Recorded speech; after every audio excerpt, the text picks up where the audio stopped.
Bienvenidos a una nueva edición de Terapia Liberal, en una de las semanas más demenciales que recuerdo realmente en muchísimo tiempo, al punto de que cada vez que iba a empezar con este video tenía que, frenar, tomar de vuelta las noticias que estaban pasando en tiempo real. Directamente veíamos una verdadera guerra comercial. Y arranquemos, fíjate, porque en este video te voy a traer toda la información para que te hagas un contexto mucho más amplio, una información mucho más profundo de lo que te suelen contar los medios de comunicación mainstream.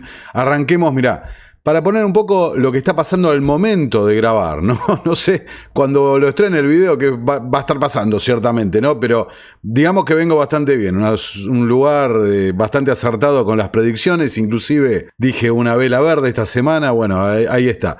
Los aranceles de Trump a China son ahora de al menos el 145%, confirma la Casa Blanca, más altos de los que afirmó anteriormente, refiriéndonos al momento, ¿no?, donde había decidido Donald Trump pausar los aranceles por 90 días a la mayoría de los países, manteniendo a China, ¿no?, donde todos los medios calculaban, bueno, le dejó a China un 125, bueno, no, quédense tranquilos que no ocurrió.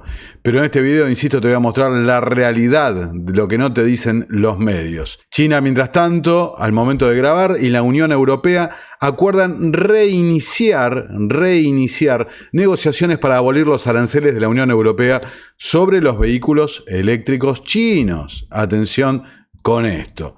Entonces, mientras todo esto pasaba, ciertamente, acá lo vas a escuchar al secretario del Tesoro, pupilo de George Soros, Scott Bessent, un experto, lo mostramos hace poquito, que hablaba, ¿no?, en medio de la campaña cuando era un asesor más, tratando de abrirse paso, ¿no?, para llegar a los puestos altos de la campaña. Hablaba de que se viene una reestructuración del orden internacional para los próximos años. Quiero ser parte de ello. Recordemos que Bessent no es uno más, es quien ideó la estrategia de Soros en contra del Banco de Inglaterra, y como mostramos en algún video, todo actuando como pantalla de los intereses Rothschild en el Reino Unido. Bueno, salieron con la hipérbole, como les encanta, somos los mejores del mundo y demás, a justificar, digamos, un vaivén en las políticas de Donald Trump, que vamos a aclarar que no fue tan así. Fíjate lo que decía Bessent. Todo esto fue, de nuevo, impulsado por la estrategia del presidente. Él y yo tuvimos una larga conversación el domingo, y esta fue su estrategia desde el principio. Y podrías incluso decir que provocó a China para que se pusiera en una mala posición. Ellos respondieron, se han mostrado al mundo como los malos actores, y estamos dispuestos a cooperar con nuestros aliados y con nuestros socios comerciales, quienes no tomaron represalias. No fue un mensaje difícil, no tomen represalias, todo saldrá bien. Te dice básicamente, no, que tranquilo, todo esto fue una estrategia concertada, digamos, para exponer a China y demás. Ahí veías recién la Unión Europea haciendo tratos comerciales con China. Bueno, somos unos genios, manejamos todo como nos parece, nuestras estrategias ganadoras son de lo mejor. Fíjate acá, republicanos contra Trump en Twitter. Dice, Trump desplomó la bolsa, desplomó el mercado de bonos, hundió la economía mundial y nos dijo que Estados Unidos pagaría la deuda nacional con los billones de dólares generados por sus aranceles. Incluso el lunes afirmó que no llegaría a un acuerdo con la Unión Europea basado en aranceles cero, y ahora de repente cede como un auténtico presa del pánico, aunque en realidad nada ha cambiado. Y ahora tenemos a la secretaria de prensa de la Casa Blanca, esta muchacha Leavitt, que realmente todos los días pasa momentos difíciles, ¿no? Papelones, pero bueno, así se la llevan también. Intentando engañar al pueblo estadounidense, presentando a Trump como un genio y un maestro negociador, lo mismo que hace Bessent. El mundo no se lo cree. Y ahora, ciertamente, en uno de los momentos más what the F, ¿no?, que vamos a vivir en mucho tiempo, acá Coffee Sila, el popular influencer, youtuber que ha investigado casos como el de Libra, ¿no?, que ya lo hemos visto, que avanzan las denuncias en los Estados Unidos, publica: Trump adelantó su propio anuncio de pausar los aranceles al decir que era un gran momento para comprar 3 horas antes de que se conocieran grandes noticias sobre las acciones. ¿No? Este es un nivel de locura que nunca hemos visto antes. Y acá está la foto del tweet. Es un gran tiempo para comprar, dice Donald Trump. Y después el anuncio, bueno, que estamos viendo, donde le pausaba, ¿no?, los aranceles cuando 48 horas antes había dicho que nada de eso iba a ser. Ahora fíjate, acá está en inglés, mirá. Ahora te lo voy a pasar doblado al español.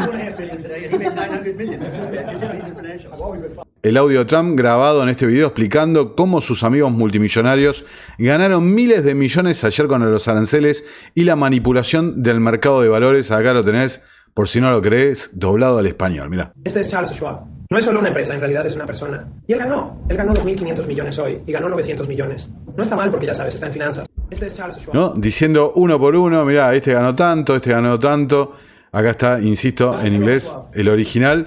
Y esto lo hago porque, ya para terminar con esa cuestión, los videos están doblados al español por inteligencia artificial. Los traigo así para la gente que ha pedido que los escucha al estilo podcast. Y la verdad es insólito la cantidad de críticas que recibo por ese hecho.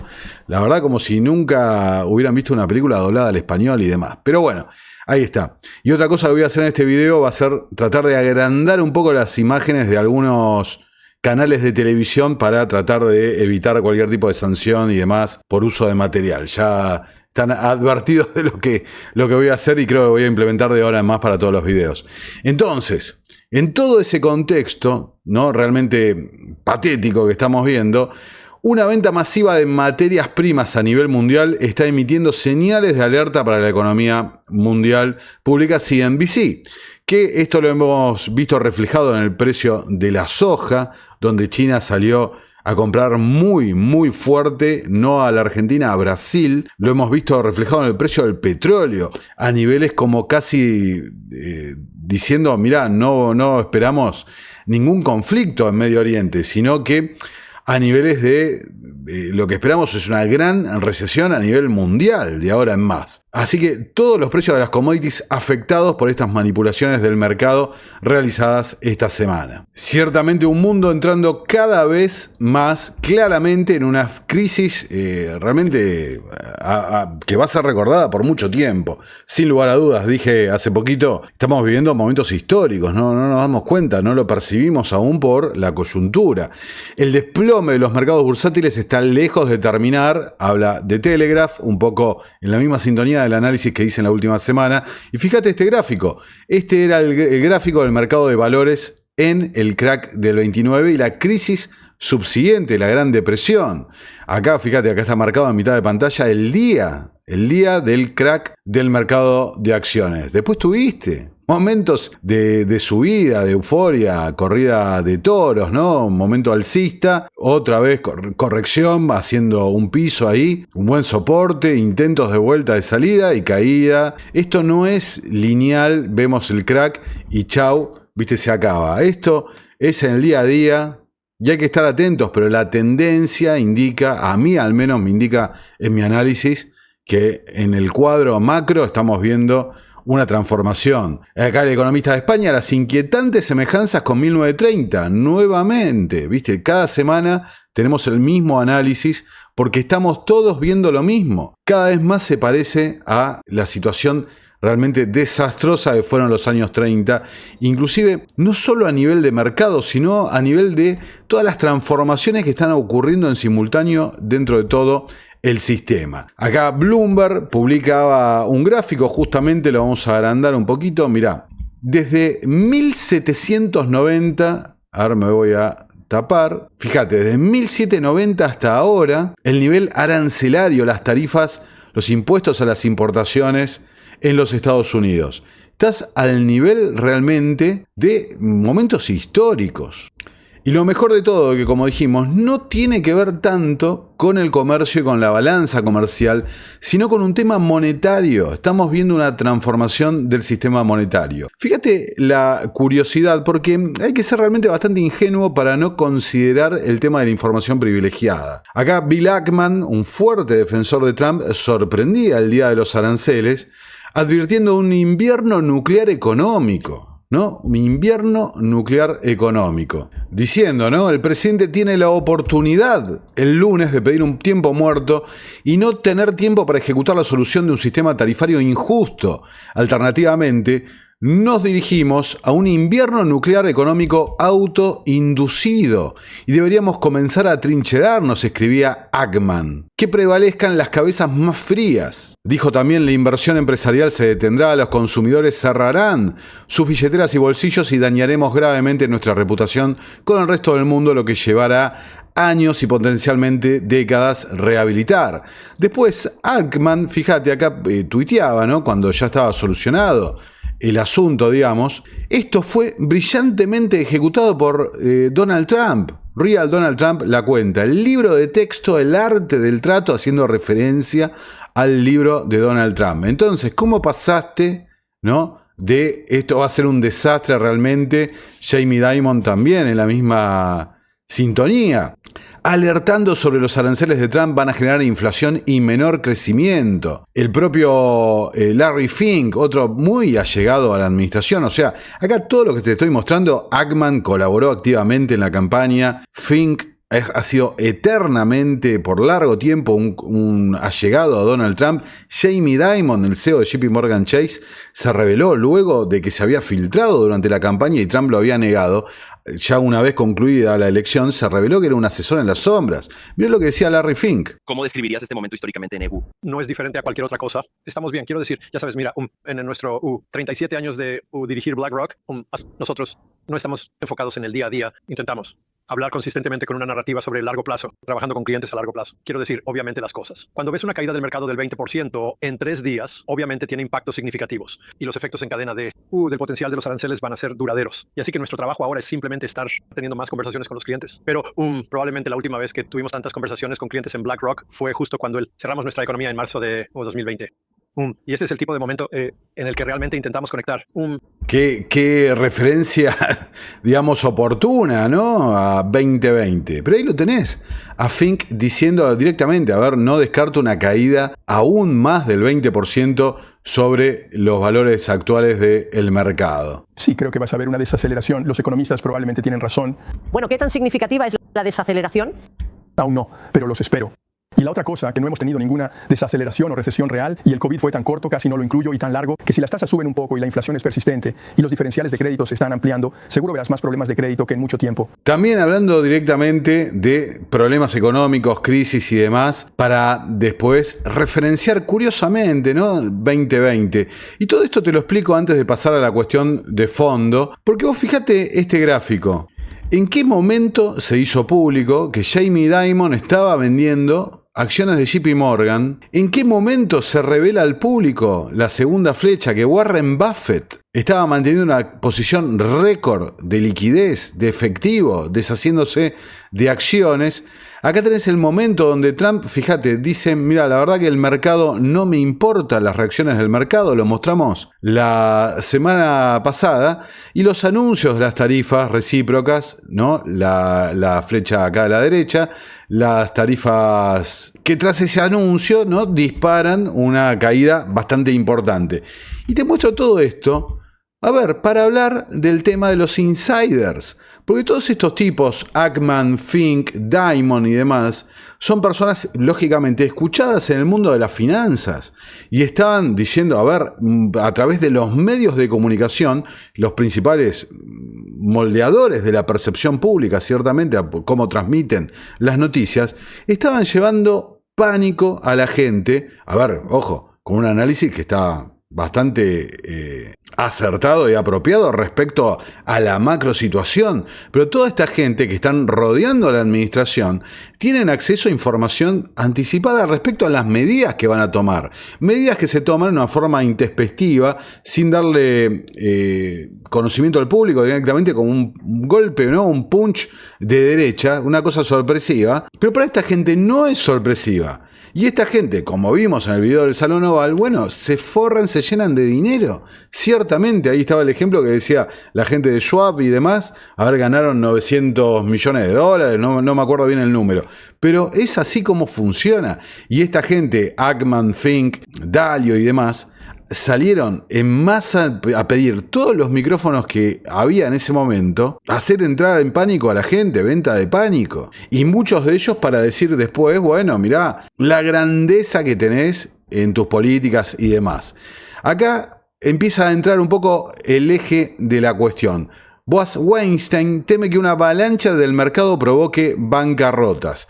¿Y a qué se refería? El fundador de Saba Capital Management advirtió que la guerra comercial amenaza con acelerar la venta masiva de bonos deuda corporativa y provocar una ola de quiebras que podría aumentar más rápido que en crisis de mercados anteriores. La avalancha realmente acaba de comenzar. El golpe podría ser más rápido y las tasas de bancarrota podrían aumentar aún mucho más rápido que en otras crisis. Y dijo, tal vez no sea una compra en la caída, tal vez sea una frase que nadie haya usado antes. Vender la caída porque esto no se va a arreglar mañana. Y vos fíjate que quien te lo dice, Weinstein, ex codirector de crédito de Deutsche Bank, se hace famoso en el 2012 al ganarle una apuesta de riesgo al nada más y nada menos que a JP Morgan. Es decir, no es un youtuber que te dice esto, gente con experiencia y que empiezan a marcar algo que vengo sosteniendo hace mucho tiempo, el mercado de derivados, el mercado de deuda. Ahí está el problema. Inclusive haciendo referencia, ¿se acuerdan al video de la gran toma de David Webb, donde explicamos bien contundentemente a qué se refería? Toda la tesis que presenta David Webb se centra justamente en que lo que vamos a ver es una crisis respecto a las garantías de los créditos. El mundo en general está tan endeudado, el sistema está basado en deuda, pero se han sobreendeudado de una manera tan descomunal que no hay forma de equilibrar las pérdidas, no hay forma de que las garantías estén en el lugar que tienen que estar para eliminar, ¿no?, o achicar el margen de riesgo. Entonces, esto está llevando justamente a un reinicio del sistema, de deuda. Escuchá lo que decía Bessent en una entrevista que hace con Tucker Carlson, justamente para cuando empiezan a ocurrir los primeros cimbronazos en el mercado. La distribución de acciones, el 10% superior de los estadounidenses tiene el 88% de las acciones, el 88% del mercado de valores. El siguiente 40% tiene el 12% del mercado de valores. El 50% inferior tiene deudas y facturas de tarjetas de crédito, alquilan sus casas, tienen préstamos para automóviles y tenemos que darles algún alivio. Me sorprendió. La estadística del año pasado. Ese es el mensaje ahí, como un espectador, wow. Está bien, o que me guste los ejemplos. Y realmente me sorprendieron dos estadísticas diferentes el año pasado. Verano de 2024, los estadounidenses tomaron más vacaciones en Europa de las que habían tomado en la historia. Verano de 2024, más estadounidenses estaban usando bancos de alimentos que nunca en la historia. Fui a 2 bancos de alimentos cerca de mi ciudad natal para preguntar, ¿cuál es la historia? Y dijeron, ya sabes, realmente se necesita. Para muchas personas, es una pérdida de dignidad entrar a un banco de alimentos. Veían un fenómeno nuevo, no su clientela habitual, no. Eran personas que habían perdido sus hogares, no eran personas en la calle. Eran familias trabajadoras que ya no podían, ya sabes, $100 en el supermercado, esa canasta de comestibles cada semana. Les faltaban 5, 6, 7 cosas y estaban yendo al banco de alimentos para completar. Así que eso no es una gran América. Récord de vacaciones en Europa, récord de bancos de alimentos. Bueno, ahí lo tenés a Bessent empezando a plantear la narrativa. Que a ver, no está equivocado. Porque ciertamente la gran diferencia en ingresos, ¿no?, que se ha dado, no es una novedad. Realmente ha sido una cosa exponencial, en particular después de 1971, cuando se liquidan los acuerdos de Bretton Woods. A partir de ahí hay un sitio bastante popular, ¿no? ¿Qué pasó en 1971? Donde te marcan todos los indicadores económicos de lo que quieras. Ingresos, empleos, etcétera, etcétera, de todo, ¿no? Nivel de poder adquisitivo y demás. Bueno, la clave ha sido de esa disparidad, de esa desigualdad. Se ha dado justamente después de que rompieron directamente el sistema monetario. Cuando se dio vía libre a un sistema puramente basado en deuda, que benefició de sobremanera, ciertamente a la gente, a la oligarquía, digamos, financiera y la gente del entorno financiero. Esto hasta se vio reflejado en los medios de comunicación, en la cultura, películas como Wall Street, por ejemplo, se me viene ahora a la mente la película de Oliver Stone. A ver, esto fue así, es absolutamente indudable. Y hoy, el pupilo de Soros, Diamond, Fink y demás, justamente te hablan de esto, de democratizar las finanzas, de asegurar la distribución del ingreso y demás a través de sistemas digitales, de sistemas de control, tokenización y demás, desmaterialización de los títulos de propiedad. Entonces te presentan con una hipocresía realmente absoluta estos banqueros de Wall Street, de la City de Londres, en el caso de Bessent, también con conexiones allí, te presentan esto, ¿no? De cara al público para provocar la reacción del público, para que el público luego acepte la solución que van a proponer. Entonces la narrativa estos días se convirtió en esto, ¿no? Ya fue el momento de Wall Street, ahora es el momento de Main Street, hablando del momento de la gente, digamos, del trabajador. Mirá. Durante demasiado tiempo, la política financiera ha servido a las grandes instituciones financieras sobre las pequeñas, no más. Esta administración busca permitir que todos los bancos prosperen. JP Morgan o su banco local de hipotecas y préstamos. Llevar capital a los estadounidenses que lo necesitan, eliminando la burocracia. Durante las últimas 4 décadas. Desde que empecé en Wall Street, se ha enriquecido más que nunca y puede seguir creciendo. Pero durante los próximos 4 años, Trump se centra en Main Street. Es el turno de Main Street. Es el turno de Main Street de contratar trabajadores. Es el turno de Main Street de impulsar la inversión. Y es el turno de Main Street de restaurar el sueño americano. Durante demasiado tiempo. No, ahí lo tenés. Es el turno de Main Street. Te lo dice un banquero en la asociación de banqueros, ¿no? Acá la política, por supuesto, subiéndose también a la cuestión. Fíjate acá, Tommy Tuberville, republicano, en Fox. Las personas, los Estados Unidos retoman la autosuficiencia. China, el mercado está preocupado, los comerciantes están preocupados, que la represalia del viernes podría ser una guerra comercial total. ¿Tus pensamientos? Bueno, en primer lugar, Wall Street es uno de nuestros mayores problemas. Ellos son los que realmente se están levantando y oponiéndose al presidente Trump. Wall Street y los globalistas no quieren cambios. Quieren que todo siga como siempre. No podemos seguir como siempre. En Washington, D.C., ni con el presidente Trump, ni con el pueblo estadounidense. Tenemos que cambiar de rumbo y tenemos que construir un equipo diferente en este país. Si no hacemos eso, es la única oportunidad que tenemos de sobrevivir como tuvimos una oportunidad los últimos 249 años. Para el pueblo estadounidense, las personas, los Estados Unidos retoman la autosuficiencia. ¿No? Ahí lo escuchás a este político diciendo justamente esto que te estoy explicando, ¿no? Wall Street es el opositor, ¿no? El opositor, la diferencia con Donald Trump. Si estamos viendo que todo Wall Street está apoyando, ¿se acuerdan el video de Jamie Dimon diciendo Wall Street baila en las calles con la presidencia de Donald Trump? Entonces ya veías, ¿no? De la narrativa de no es el tiempo de Wall Street, es el tiempo de Main Street, del trabajador común. Bueno, pero lo cierto que tenés que enfrentar una cuestión donde todos los intereses están, porque los fondos de pensión y demás, y muchas de las empresas dependen su supervivencia justamente del mercado de valores de Wall Street, del mercado de acciones. En un país de estilo Argentina, un país pobre y demás, el crédito no sale del mercado de valores, sino que el crédito generalmente se da a través de bancos comerciales y a través del crédito estatal, crédito público. Pero un mercado tan extendido, tan grande como el de Estados Unidos, otros países, puede ser Brasil, por ejemplo, y demás, bueno, la mayor parte del crédito, el financiamiento de las empresas lo obtienen en el mercado. Entonces, si empezás a colapsar el mercado, hay un problema.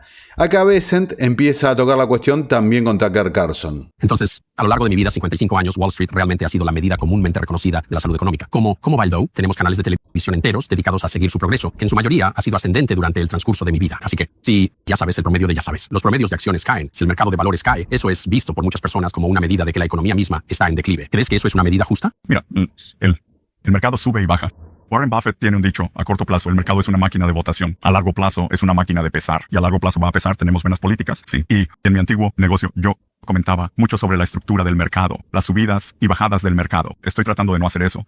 Pero para todos los que piensan eso, estas caídas del mercado se basan en las políticas económicas del presidente. Puedo decirte que esta caída del mercado comenzó con el anuncio de IA de China sobre DeepSeek. Así, las llevó denominadas MAG7, las acciones tecnológicas, llevan unos 18 meses obteniendo muy buenos resultados y lideran el mercado.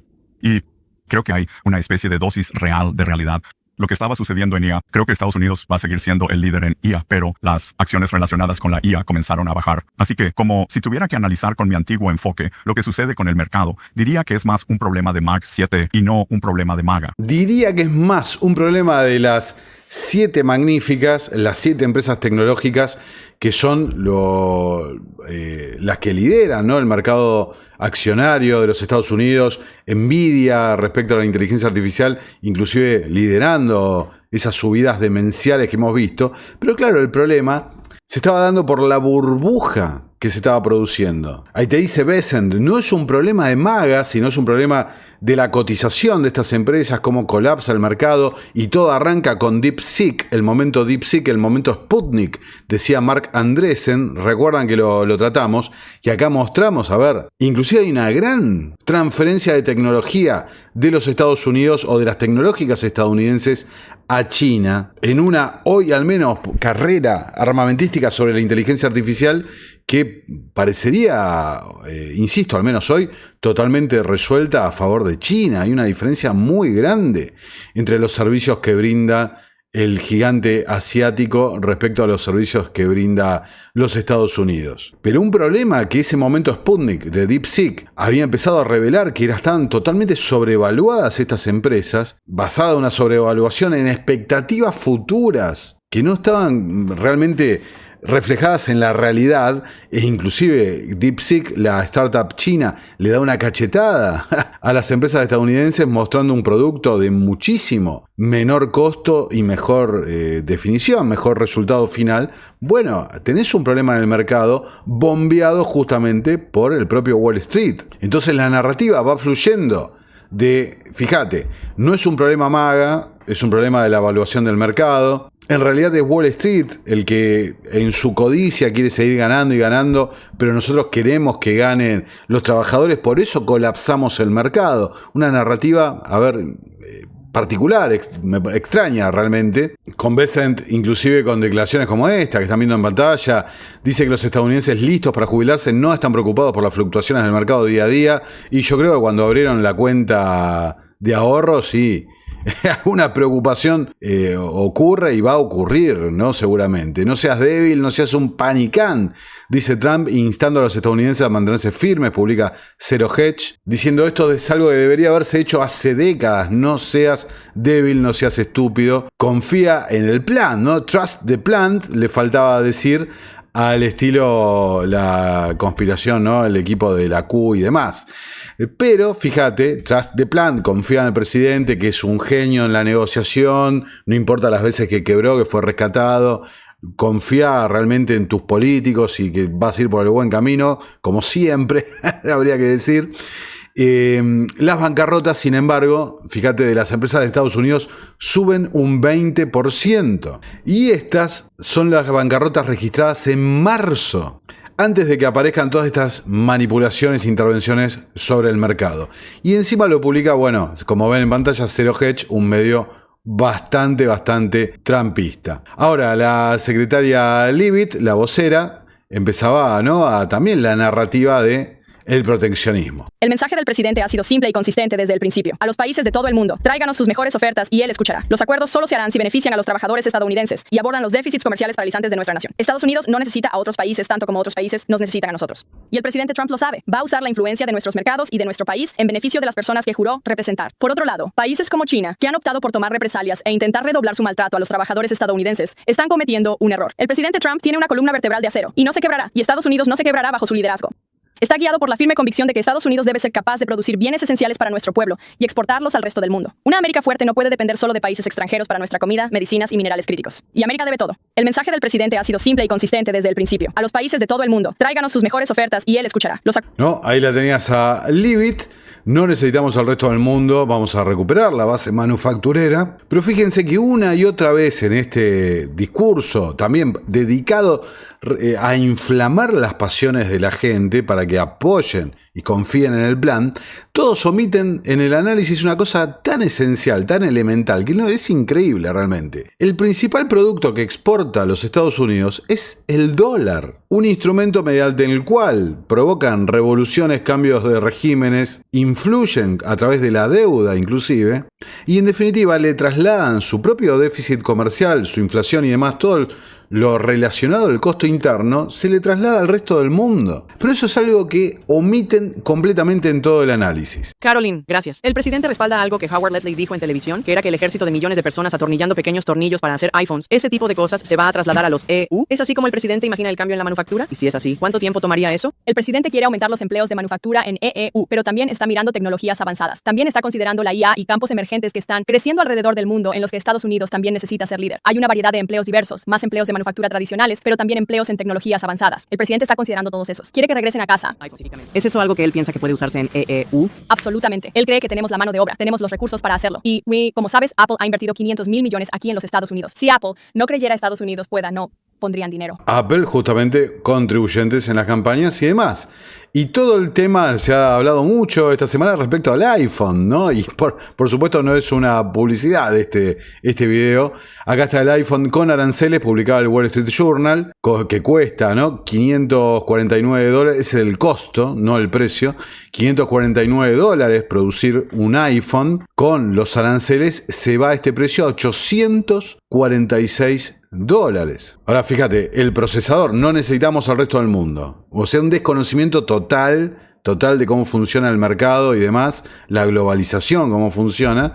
Bueno, fíjate, el procesador producido en Taiwán, la pantalla en Corea del Sur, la batería en China, la memoria en los Estados Unidos, el disco rígido, el almacenamiento en Japón, toda esta distribución en la cadena de producción y demás. A ver, las ventajas comparativas entre países y demás hacen que vos tengas al alcance de tu mano en el mundo, digamos, un producto con un costo de producción de $550. Bueno, ahora a través de las cargas impositivas se va a 846 el costo del producto. Imagínate, ¿quién lo cubre ese costo? Cuando vimos también una noticia hoy por ahí de la propia gente de Apple que estaban apurándose para embarcar, habían alquilado un montón de aviones charter para llevar de la India para tratar de evadir que ingresen al país la mayor cantidad de stock sin aranceles, ¿no? Pero vos fíjate, Fox, una cadena siempre cercana a Donald Trump, lo que empieza a hablar cuando empiezan a hacer estos números, estos cálculos, fíjate.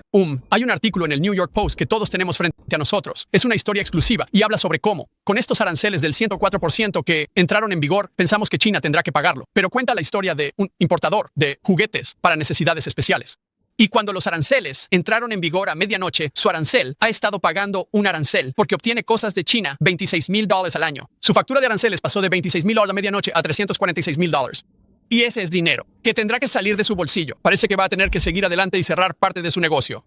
Intentó fabricar juguetes en los Estados Unidos, pero el arancel sobre eso, su artículo más popular, pasó de 0 a 17 a medianoche. Y lo que le dijo a The New York Post, la gente no entiende la situación de los aranceles. Piensan que los países extranjeros están pagando los aranceles. Eso no es cierto. La mitad de los aranceles los pagan empresas con sede en EU. Al ver las grandes cifras, recuerda que, según este tipo, la mitad de las pequeñas empresas y la mitad de los aranceles los pagan estadounidenses. Acá en Twitter, en Wokeness, una cuenta ultra trumpista y demás, pone este gráfico, ¿cómo permitimos que pasara esto? Hablando de quiénes eran los socios comerciales de cada país en el 2024. Bueno, la pantalla se empieza a teñir de rojo porque China es el principal socio comercial de la realidad, ¿no? De la mayor parte del mundo. Ahora, claro, ¿cómo pasó esto? Bueno, Estados Unidos en particular, desde la década del 70, como dije antes, cuando la salida de Bretton Woods, bueno, se convirtió en una nación principalmente exportadora de productos financieros, de servicios financieros. Un país caro y no rentable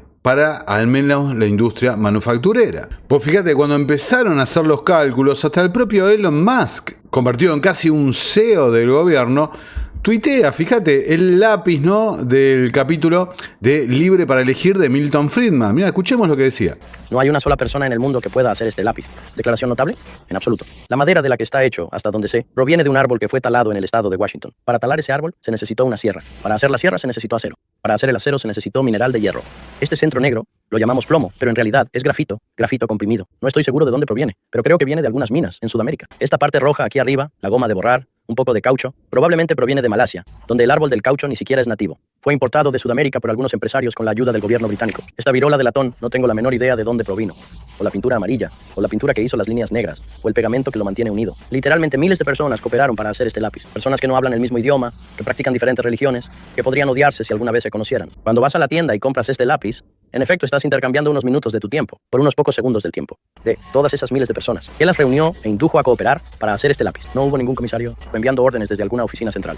Fue la magia del sistema de precios. La operación impersonal de los precios que los reunió y los hizo cooperar para hacer este lápiz de modo que pudieras tenerlo por una suma insignificante.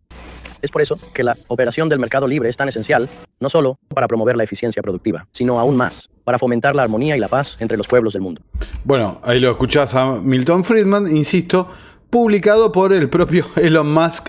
Mirá acá cuando Milei no se dedicaba a la política, sino que era un comunicador, ¿no? En los medios. Fíjate lo que decía también. Suponete lo siguiente, que yo tengo una empresa, ¿sí?, que produce, por ejemplo, productos textiles, y que la importación, digamos, me está lloviendo la importación de Pakistán. Entonces, pido que me den aranceles de un 600%, o sea, que el precio se multiplique por 7, porque si no yo tengo que echar, no a 200, a 600 familias. Entonces vos decís, uy, mirá, digamos, claro, si vos abrís la importación, vas a hacer quebrar a esta empresa, ¿sí? Y vas a dejar 600 personas. ¿Pero no pasó eso, por ejemplo, en los 90? No, fíjate, este es el punto. Cuando vos abrís la economía, es claro que el que no es competitivo va a quebrar. Pero también lo que vos vas a ver es que en ese sector se destruyeron 600 puestos de trabajo. Lo que vos tenés que mirar es esto, que esa persona que tiene que gastar en ese bien textil, ¿sí?, en lugar de gastar 700 ahora, va a gastar 100. Y le quedan 600 para gastar en otros sectores de la economía, con lo cual va a estar creando empleo en otros sectores de la economía. Entonces vos vas a tener una ganancia de bienestar por varias cosas. Por un lado, porque vos vas a estar aplicando los recursos a sectores que son más productivos y por ende los salarios reales van a ser más altos. ¿Por qué? Porque te van a pagar más salario por ser más productivo y porque además vas a estar comprando bienes a precios más bajos, con lo cual vos ahí tenés una ganancia de bienestar. Y no se termina solo ahí. Como vos además tenés recursos para gastar en más bienes, el aumento de la diversidad de los bienes de consumo también deriva en un aumento de bienestar. Insisto, a ver, esto como en realidad no es un tema de balanza comercial, no es un tema de importaciones contra exportaciones y demás, sino que es un tema de divisas, es realmente implícitamente un rescate sobre Wall Street, sobre los bonos corporativos y demás, presentado de cara al público con otro aspecto, un aspecto proteccionista de creación de empleo y demás. Unos problemas que lógicamente, naturalmente existen, pero tal como decía Bessent antes, ¿no? El 1% tiene tanto y la base tiene la deuda en realidad. Bueno, a ver, pero ese es el mismo sistema en el que se han enriquecido esta gente y que lo vienen promoviendo hace tanto tiempo. Ahora escuchá, mirá, Donald Trump hace unos cuantos años, porque él también externalizaba los costos, digamos, llevaba la producción de su propia línea de indumentaria a países asiáticos y demás. Fíjate lo que decía. Como línea de ropa, ¿dónde se hicieron estas? Estas fueron hechas. No sé dónde fueron hechas, pero fueron hechas en algún lugar. Pero son geniales. Son corbatas, camisas, gemelos. Todo se vende en Macy's y están yendo muy bien. La corbata más vendida en cualquier parte del mundo. La más vendida en cualquier parte del mundo. ¿No usarías eso? También las tenemos en blanco y hermosas. ¿Dónde se hacen las camisas? Bangladesh. Bueno, está bien, de acuerdo. Empleamos a personas en Bangladesh. Las corbatas. Tienen que trabajar. Corbatas hermosas, geniales. Las corbatas se hacen en China. Los ojos se hacen en China. La línea, como línea de... ¿No? Ahí lo tenés a Donald Trump para... Mira, te lo muestro para quien cree que no. As the line of clothing. Now, where were these made? These were made, I don't know where they were made, but they were made someplace. Ahí está el clip original en estos talk shows en Estados Unidos, ¿no? O sea, cuando están de este lado del mostrador y son empresarios, emprendedores y demás, bueno... ¿Viste? Les conviene reducir costos para tener más margen. Ahora, mucha fijación esta semana con el tema del iPhone. Y venía por esta nota que se la fui a buscar del año 2018. ¿Cuánto costaría un iPhone si Apple se viera obligado a fabricarlo en los Estados Unidos? Escribía Forbes, ¿no? Hace 7 años. Y la respuesta realmente, fíjate, costaría producirlo en las estimaciones de hace 7 años entre $30.000 y $100.000 producir un iPhone en los Estados Unidos. Y dice, inclusive habría que ver si se puede fabricar directamente en los Estados Unidos, porque no tenés las habilidades necesarias para fabricar un iPhone. De hecho, si Apple se viera obligada a fabricar el iPhone únicamente en Estados Unidos, hay un buen argumento de que no podría fabricar ninguno en absoluto. Y si de alguna manera pudieran hacer con éxito la transición de fabricación, la capacidad probablemente se vería limitada a solo unos pocos millones de unidades al año. El problema aquí no es realmente sobre las diferencias en el costo de la mano de obra. Se trata más de la cadena de suministro y sobre todo de las diferencias en las habilidades necesarias para fabricar cientos de millones de iPhones de alta calidad para satisfacer la actual demanda del mercado. Y acá la nota cita una entrevista a Tim Cook, que también se la fui a buscar, se las traje acá doblada al español, para que escuchen al propio CEO de Apple explicando el tema. Fíjate. Hay una confusión sobre China. Y permítanme al menos darles mi opinión. La concepción popular es que las empresas vienen a China por los bajos costos laborales. No estoy seguro a qué parte de China van, pero la verdad es que China dejó de ser el país de bajos costos laborales hace muchos años.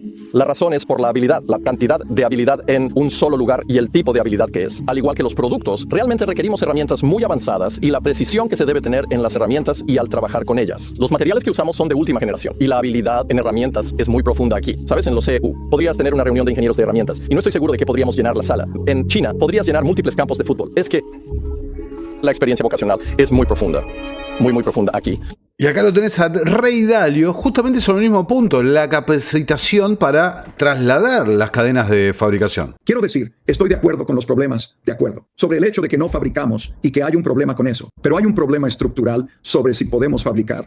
Tenemos una población que básicamente 3 millones de personas, el 1% de la población, es increíblemente brillante. Quiero decir, van a las mejores escuelas, salen, crean los unicornios, inventiva. La mitad de ellos son extranjeros y simultáneamente están creando los unicornios. Lo que tenemos es el 10% de la población a su alrededor que lo está haciendo muy bien. El 60% de la población tiene un nivel de lectura por debajo de 6º grado. Y ahí es difícil ser productivo. Es difícil ser productivo en los Estados Unidos. Sin embargo, la administración, ¿no? Acá tenés a Howard Lutnick, bueno, sostienen otra cosa. Grandes trabajadores estadounidenses saben, vamos a reemplazar ejércitos de millones de personas. Bueno, recuerden el ejército de millones y millones de seres humanos atornillando pequeños tornillos para hacer iPhones. Ese tipo de cosas va a llegar a América, va a ser automatizado. Y grandes estadounidenses, el oficio de América va a arreglarlos, va a trabajar en ellos. Van a ser mecánicos, va a haber especialistas en HVAC, va a haber electricistas, el oficio de América. Nuestros estadounidenses educados en la escuela secundaria, el núcleo de nuestra fuerza laboral, tendrán el mayor resurgimiento de empleos en la historia de América para trabajar en fábricas de alta tecnología, todas llegando a América. Eso construirá nuestra próxima generación de América. Bueno, entonces ahí tenés un punto, ciertamente, de los políticos con una narrativa y la gente del mercado, contando otra cosa muy diferente. Inclusive el CEO de Apple, que está directamente involucrado, Ray Dalio no, pero el CEO de Apple está directamente involucrado en el punto de la fabricación y te dice, bueno, pará, no es tan fácil lo que decís. Más allá de todos los problemas, ¿no?, que lleva, saltar esa colaboración entre las ventajas comparativas y las cadenas de suministro globales. Y fíjate, otras declaraciones que se hicieron virales en estos días de Jack Ma, el CEO de Alibaba, de China. Fíjate lo que decía. En Estados Unidos hay libertad de expresión, ¿verdad? Así que él puede decir lo que quiera y yo lo respeto y entiendo. Pero por supuesto yo tengo mis dos puntos de vista. Primero, creo que hace 30 años, cuando me gradué de las universidades, escuché que Estados Unidos tenía una estrategia maravillosa. Externalizan los empleos de fabricación y servicios, externalizan la fabricación a México y China, externalizan los trabajos de servicios a India y que tienen una estrategia perfecta. Y todo eso, los estadounidenses decían, solo queremos controlar la propiedad intelectual, solo queremos la tecnología, solo queremos que la marca deje los trabajos de menor nivel para el mundo. Gran estrategia. Los últimos 30 años, IBM, Cisco, Microsoft ganaron mucho dinero. El dinero, las ganancias que hicieron, mucho más que los 4 bancos más grandes de China. Pero, ¿a dónde fue el dinero? En los últimos 30 años, los estadounidenses tuvieron 13 guerras, gastando $14.2 billones. O sea, el dinero va allí. ¿Qué pasaría si gastaran parte del dinero en construir la infraestructura, ayudando a los trabajadores de cuello blanco y azul? No importa cuán buena sea la estrategia, se supone que debes gastar dinero en tu propia gente. Y el otro dinero sobre el cual tengo curiosidad es ese. Cuando era joven, escuché que América era sobre Ford y Boeing, esas grandes compañías manufactureras. En los últimos 10 o 20 años he oído hablar de Silicon Valley y Wall Street. El dinero va a Wall Street y ¿qué pasa? Año 2008, la crisis financiera eliminó $19.2 billones solo en Estados Unidos. Acabaron con todos los trabajadores de oficina y destruyeron 34 millones de empleos a nivel mundial. Así que, ¿qué pasa si el dinero no está en Wall Street? ¿Qué pasa si el dinero se gasta en el Medio Oriente, el Medio Oeste de los Estados Unidos? Desarrollar la industria allí, eso podría cambiar mucho. Así que no es que los otros países les roben trabajos a ustedes, es su estrategia. Fuertes declaraciones de Jack Ma, realmente, de ninguna forma me pongo, porque alguno ahí en el video anterior me decía, estás defendiendo a China y demás. La verdad que no, llevo años criticando al tecnato chino, pero las cosas como son, me parece, ¿no? La objetividad. También en las redes sociales se empezó a viralizar esto, ¿no? La reindustrialización, ¿no? Con videos generados por inteligencia artificial de gente, vamos a decir, no, mira, gente parecería ciudadanos estadounidenses trabajando en las fábricas. Bueno, más allá de que no tenés, gente de Apple, no tenés la capacidad industrial, el talento, digamos, que se requiere por años y años de capacitación en este tipo de manufacturas y demás, bueno, tenés el trabajador que se banque trabajar bajo las condiciones que trabajan en China, en Vietnam, en Pakistán, en Bangladesh, para hacerle las camisas a Donald Trump y por cierta forma parecería eso, ¿no? De que no hay una toma de conciencia total de lo que implica lo que están pidiendo, ofreciendo, prometiendo, ¿no? Los políticos. Bueno, y tenemos entonces a Elon Musk que continuó criticando directamente en redes y demás con declaraciones la política arancelaria. Acá escúchenlo lo que decía respecto a Europa. Atención. Espero que los Estados Unidos y Europa puedan establecer una relación muy cercana de asociación. Obviamente ya hay una alianza, pero tengo la esperanza de que pueda haber una relación muy cercana entre América y Europa, y tengo la esperanza, por ejemplo, con los aranceles, de que al final del día, espero, se acuerda que tanto Europa como los Estados Unidos deberían avanzar, idealmente, en mi opinión, hacia una situación de arancel cero, creando efectivamente una zona de libre comercio entre Europa y América del Norte. De Europa salieron a contestarle justamente prometiendo lo mismo, ¿no? Ofreciendo lo mismo. Ursula von der Leyen. Estamos listos para negociar con los Estados Unidos. Hemos ofrecido aranceles 0 por 0 para bienes industriales, como lo hemos hecho exitosamente con muchos otros socios comerciales, ya que Europa siempre está lista para un buen acuerdo, así que lo mantenemos sobre la mesa. Pero también estamos preparados para responder con contramedidas y defender nuestros intereses. Estamos listos para negociar con los Estados Unidos. Desde el lado ruso, criticando los aranceles y defendiendo la Organización Mundial de Comercio. En otro de los puntos de la agenda que está pasando muy desapercibido, ciertamente, que en definitiva se avanza del orden multipolar hacia la reformulación y reestructuración de todas estas estructuras nacidas de los acuerdos de Bretton Woods. Si acá estamos yendo directamente a un nuevo acuerdo de Bretton Woods, bueno, a ver, es una parte crucial justamente la reingeniería regulatoria y el carácter, la propia naturaleza de estas organizaciones. Rusia entonces, siguiendo esa narrativa, ¿no? Defender colectivamente el sistema de reglas del comercio internacional bajo los auspicios de la OMC. Algo que China también al día de hoy ha llevado a la Organización Mundial de Comercio denuncias sobre las prácticas de los Estados Unidos. Acá lo tenés a Donald Trump hablando sobre la Unión Europea. Tenemos un déficit con la Unión Europea de 350.000 millones de dólares y va a desaparecer rápidamente. Y una de las razones y una de las maneras en que eso puede desaparecer fácil y rápidamente es, van a tener que comprarnos nuestra energía porque la necesitan. Van a tener que comprárnosla, pueden comprarla. Podemos eliminar 350.000 millones de dólares en una semana. Tienen que comprar y comprometerse a comprar una cantidad similar de energía. Y tenemos eso. ¿Sabes? Tenemos más energía que cualquier país del mundo. ¿Lo sabías? Él sabe todo, pero quizás ignore que tenemos más energía que cualquier país. Tenemos más de todo tipo de energía, de toda forma de energía, desde petróleo y gas hasta carbón. Y la gente habla de, yo lo llamo hermoso limpio carbón. Como sabes, Alemania abre una planta de carbón por semana. Intentaron con molinos de viento y no funcionó. Intentaron otras opciones y estaban listos para cerrar. Ahora hacen planta de carbón debilitar China. Entonces ahí tenés directamente diciendo, a ver, Europa quiere negociar, bueno, listo, te obligo a comprarme energía a mí. Lo que una y otra vez refuerza esta narrativa, ¿no? Lo que venimos siguiendo en los últimos videos de que China se constituye como el pacificador, la persona racional dentro de todo esto, y Estados Unidos una y otra vez como aumenta la presión, convirtiéndose en el bullying, ¿no? El abusador del resto del mundo. ¿Se acuerdan que hace poquito les mostré a Dmitriev,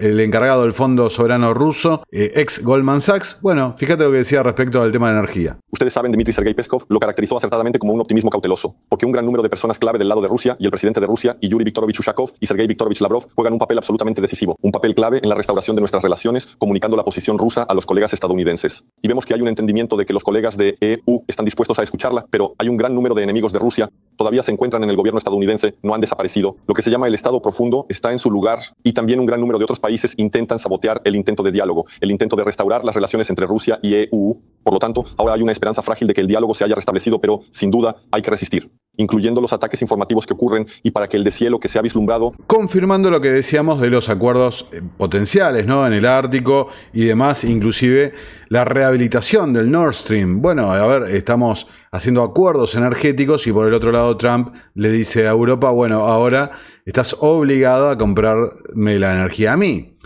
Donald Trump defiende los aranceles y llama a China el mayor bully, mayor abusador de todos en medio de otro drástico derrumbe. Publica Clarín, acusando inclusive a Xi Jinping de tensionar los mercados por la réplica, la respuesta. Insisto que es una manera curiosa de ver las cosas porque sos vos el que está iniciando la agresión. Insisto, no es de ninguna forma de una defensa, sino es ver las cosas de una forma objetiva. Si estás forzando, porque no está las tarifas, digamos, no estaban puestas en relación a los impuestos, a las tarifas que cobran los países, sino la balanza comercial. Entonces, si estás forzando a igualar esa balanza comercial, si estás forzando inclusive a ver a quién le podés vender y a quién no le podés vender, estás forzando a comprarme la energía y demás, bueno, a ver quién es el que está ejerciendo la violencia dentro del mercado. Son todas cuestiones que llevan inevitablemente a este rol que van a ver ahora, ¿no? El portavoz chino, la Cancillería china y demás,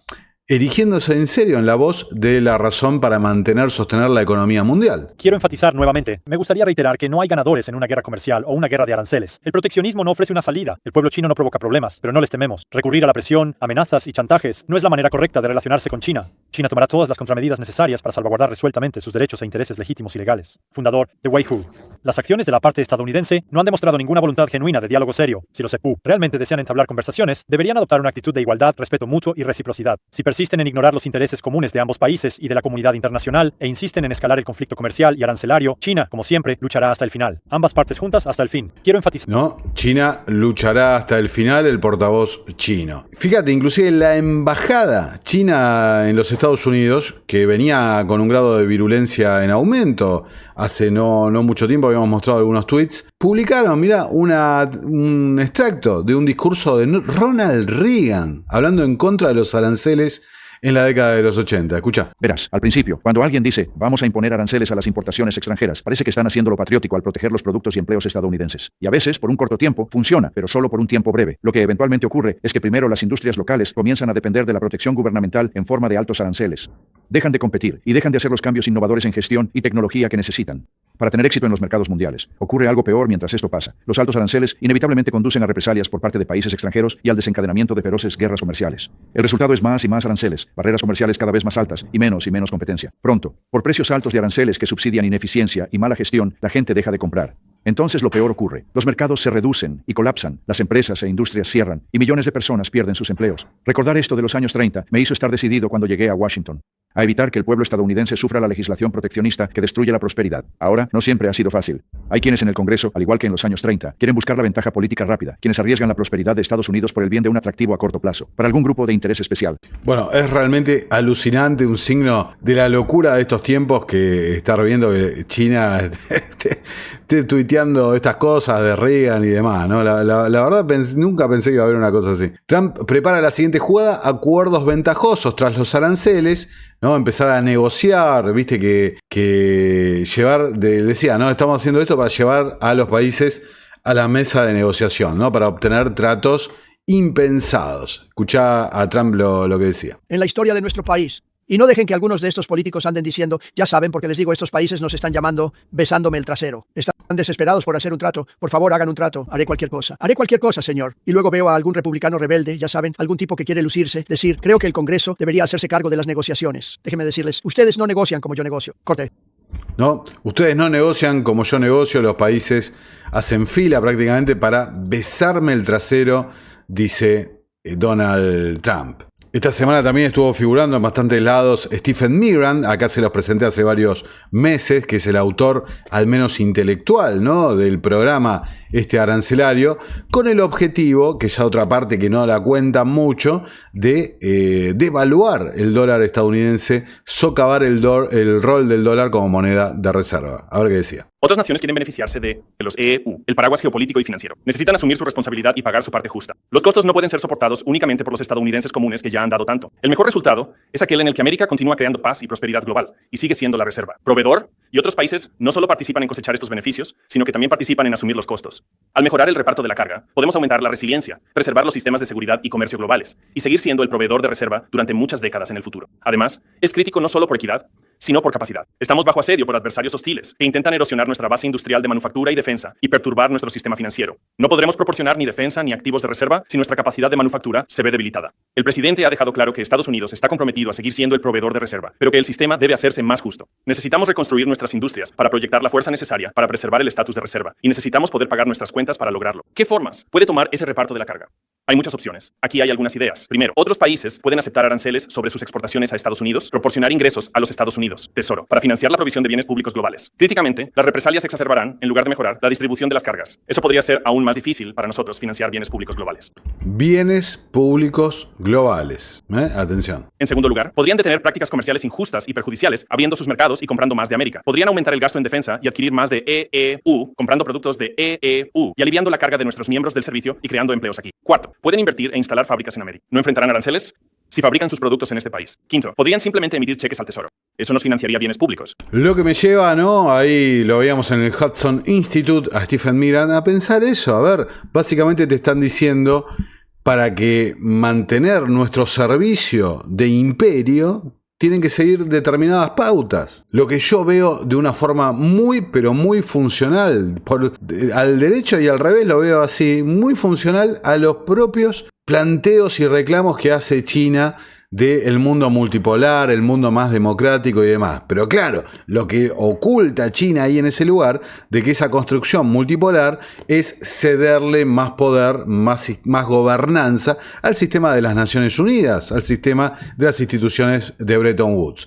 Un sistema justamente llevado adelante, promovido, diseñado por las oligarquías financieras mundiales, quienes primero constituyeron la Liga de las Naciones, luego la destruyeron a propósito ante su fracaso para terminar impulsando las Naciones Unidas. Entonces me pareció muy apropiado traerles, fíjate, las reflexiones que hacían varios de estos think tanks relacionados a estas oligarquías respecto a los acontecimientos que estaban ocurriendo. Chatham House, el original de los think tanks de la Commonwealth, de la City de Londres y demás, en el día de la liberación el presidente Trump reveló las vulnerabilidades estratégicas de Estados Unidos.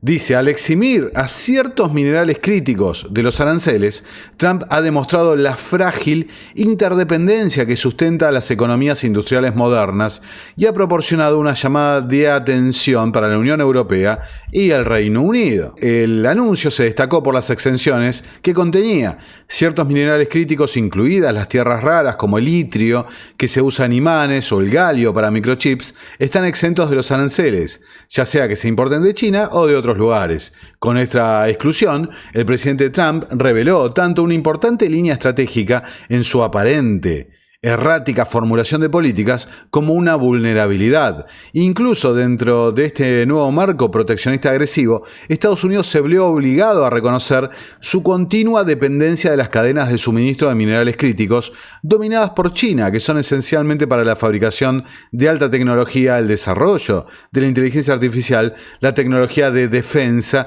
y la transición a la energía limpia. Lo que me lleva a reconocer realmente que esto se lo escuché a poca gente, a Lorenzo Ramírez en particular, el analista español, que hablaba del detalle de que Scott Bessent, el secretario del Tesoro, también estaba en el chat ese que se filtra respecto a los ataques sobre los hutíes de Yemen y demás. Resultó todo un escándalo y demás, recuerdan que lo tratamos. Ahora, ¿por qué Bessent, el secretario del Tesoro, estaba ahí?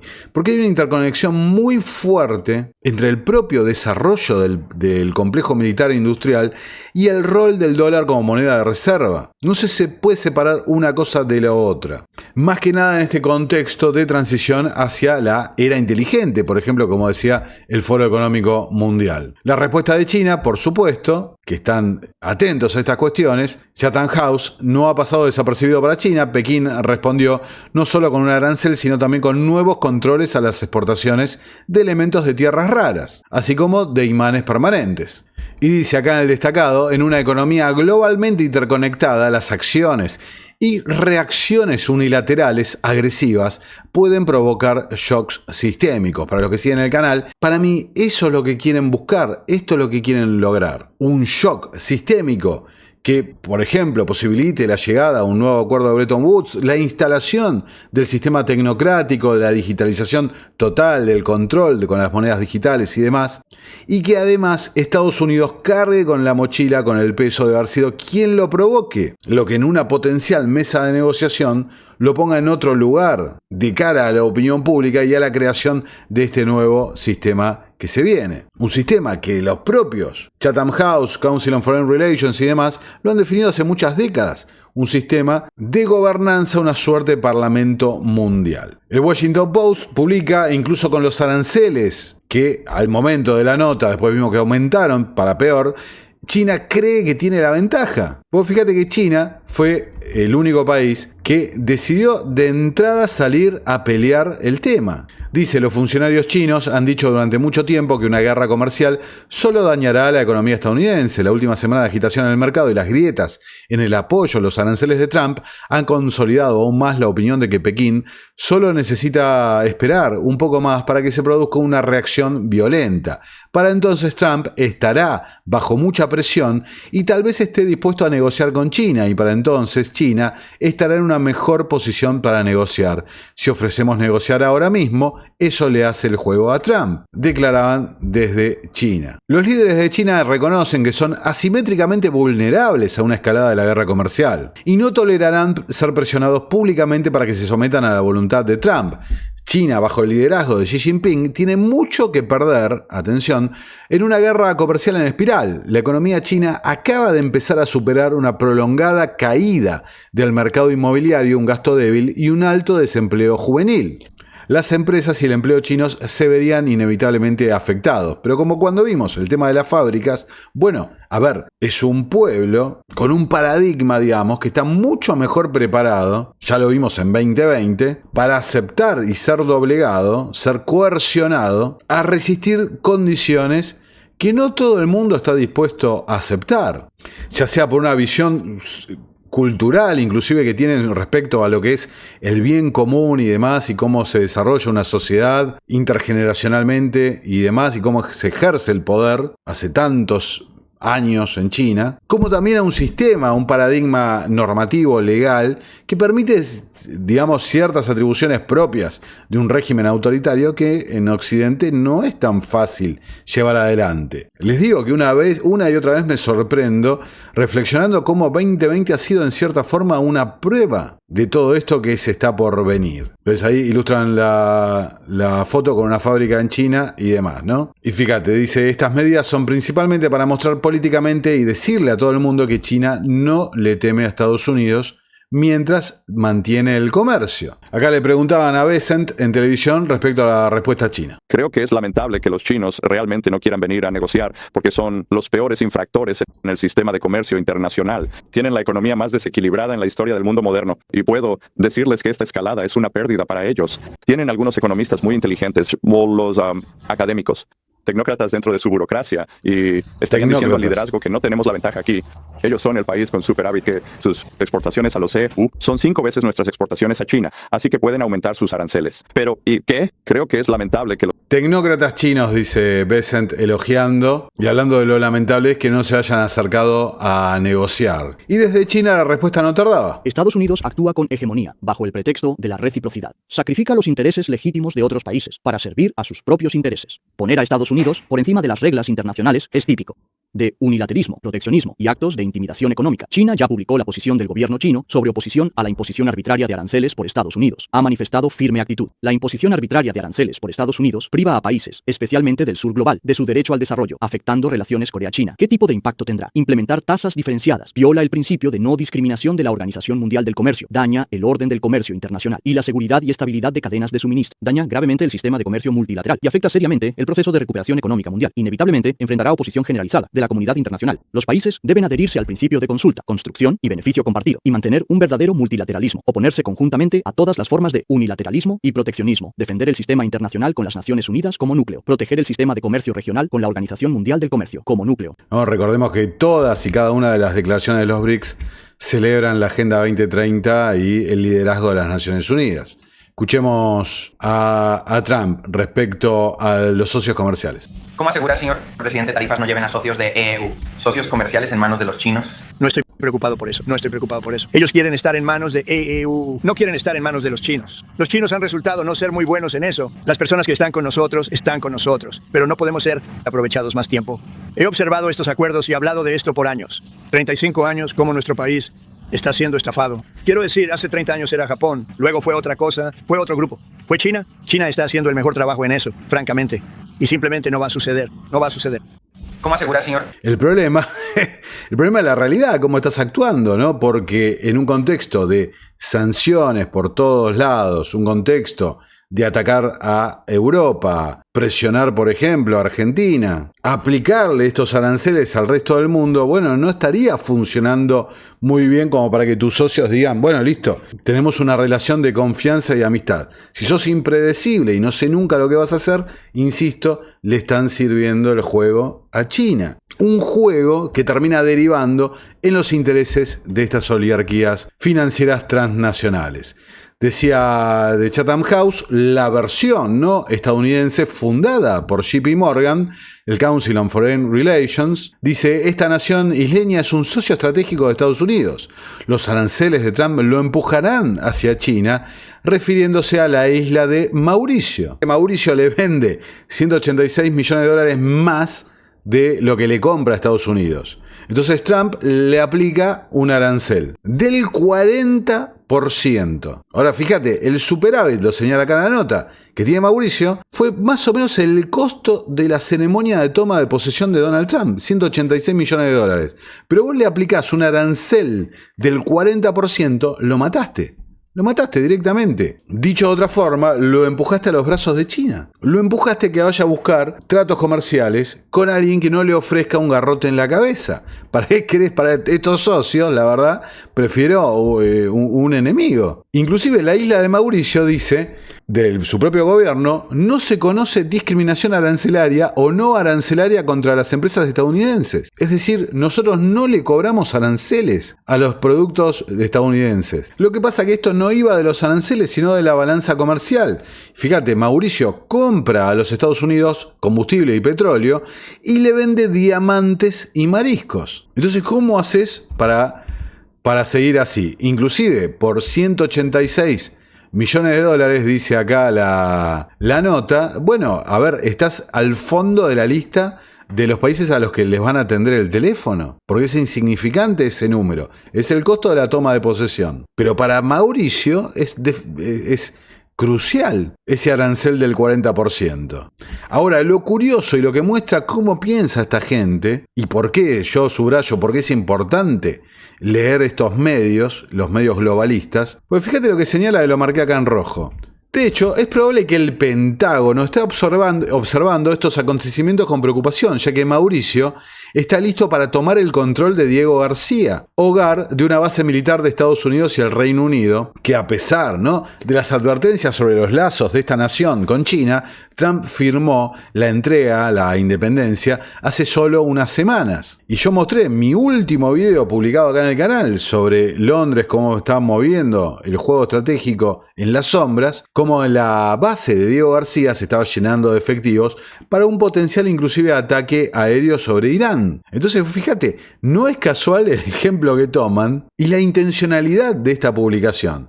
El Council on Foreign Relations, que sirve como pata estadounidense de Chatham House, el think tank de la oligarquía de Londres. Y como muchos han señalado, inclusive está el video ya muy conocido de Hillary Clinton, bueno, el CFR, el Council on Foreign Relations, sirviendo como un casi departamento de Estado, Cancillería, en las sombras de los propios Estados Unidos. Y cierra la nota diciendo, Trump está imponiendo aranceles recíprocos en nombre de la protección de la seguridad de Estados Unidos. De cara al futuro, los funcionarios estadounidenses deben tener más cuidado para minimizar los costos geopolíticos de estas medidas, que afectan de manera desproporcionada a pequeñas economías.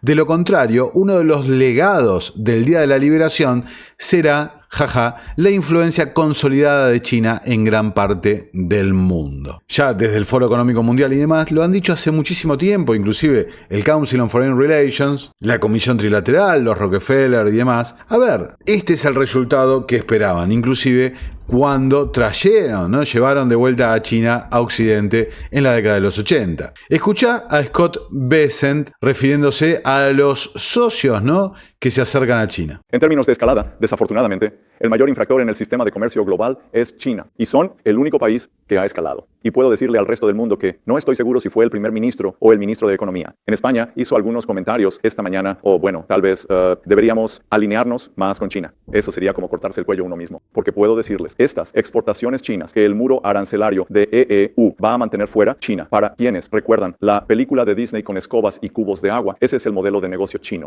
Nunca se detiene. Simplemente siguen produciendo y produciendo y vertiendo y va por algún lugar. Y creo, Rob, que al final del día probablemente podamos alcanzar el ideal. Con nuestros aliados, con los otros países que han sido a largo plazo, han sido buenos aliados militares, no perfectos aliados económicos, y luego podemos acercarnos a China como un grupo. Bueno, recuerden que la semana pasada arrancó con China y Japón y Corea del Sur firmando un acuerdo de comercio justamente para protegerse por los aranceles. Bessent, no contraataques y serás recompensado. Bien, gracias. Y vimos la exitosa estrategia de negociación que el presidente Trump implementó hace una semana. Ha llevado a más de 75 países a negociar, requirió gran valentía para que él se mantuviera firme hasta este momento. Y con lo que hemos terminado aquí, como le dije a todos hace una semana, están en este mismo lugar. No tomen represalias y serán recompensados.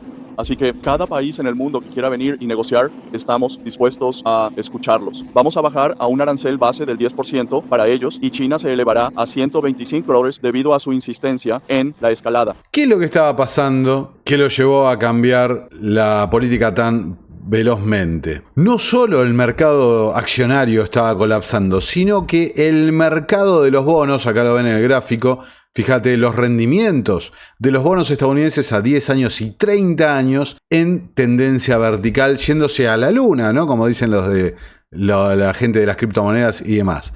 Este colapso en el mercado de los bonos empezó a cambiar la cuestión. Axios publica dentro del óvalo las 3 razones por las que Trump cedió a los aranceles. Dice, la primera, Bessent y Lutnick le dijeron a Trump que sus teléfonos estaban ardiendo con los países que llamaban a negociar. La segunda, ¿no?, que tomaron una decisión estratégica de poner expuesto, ¿no?, poner un anillo alrededor de China y aislarlos.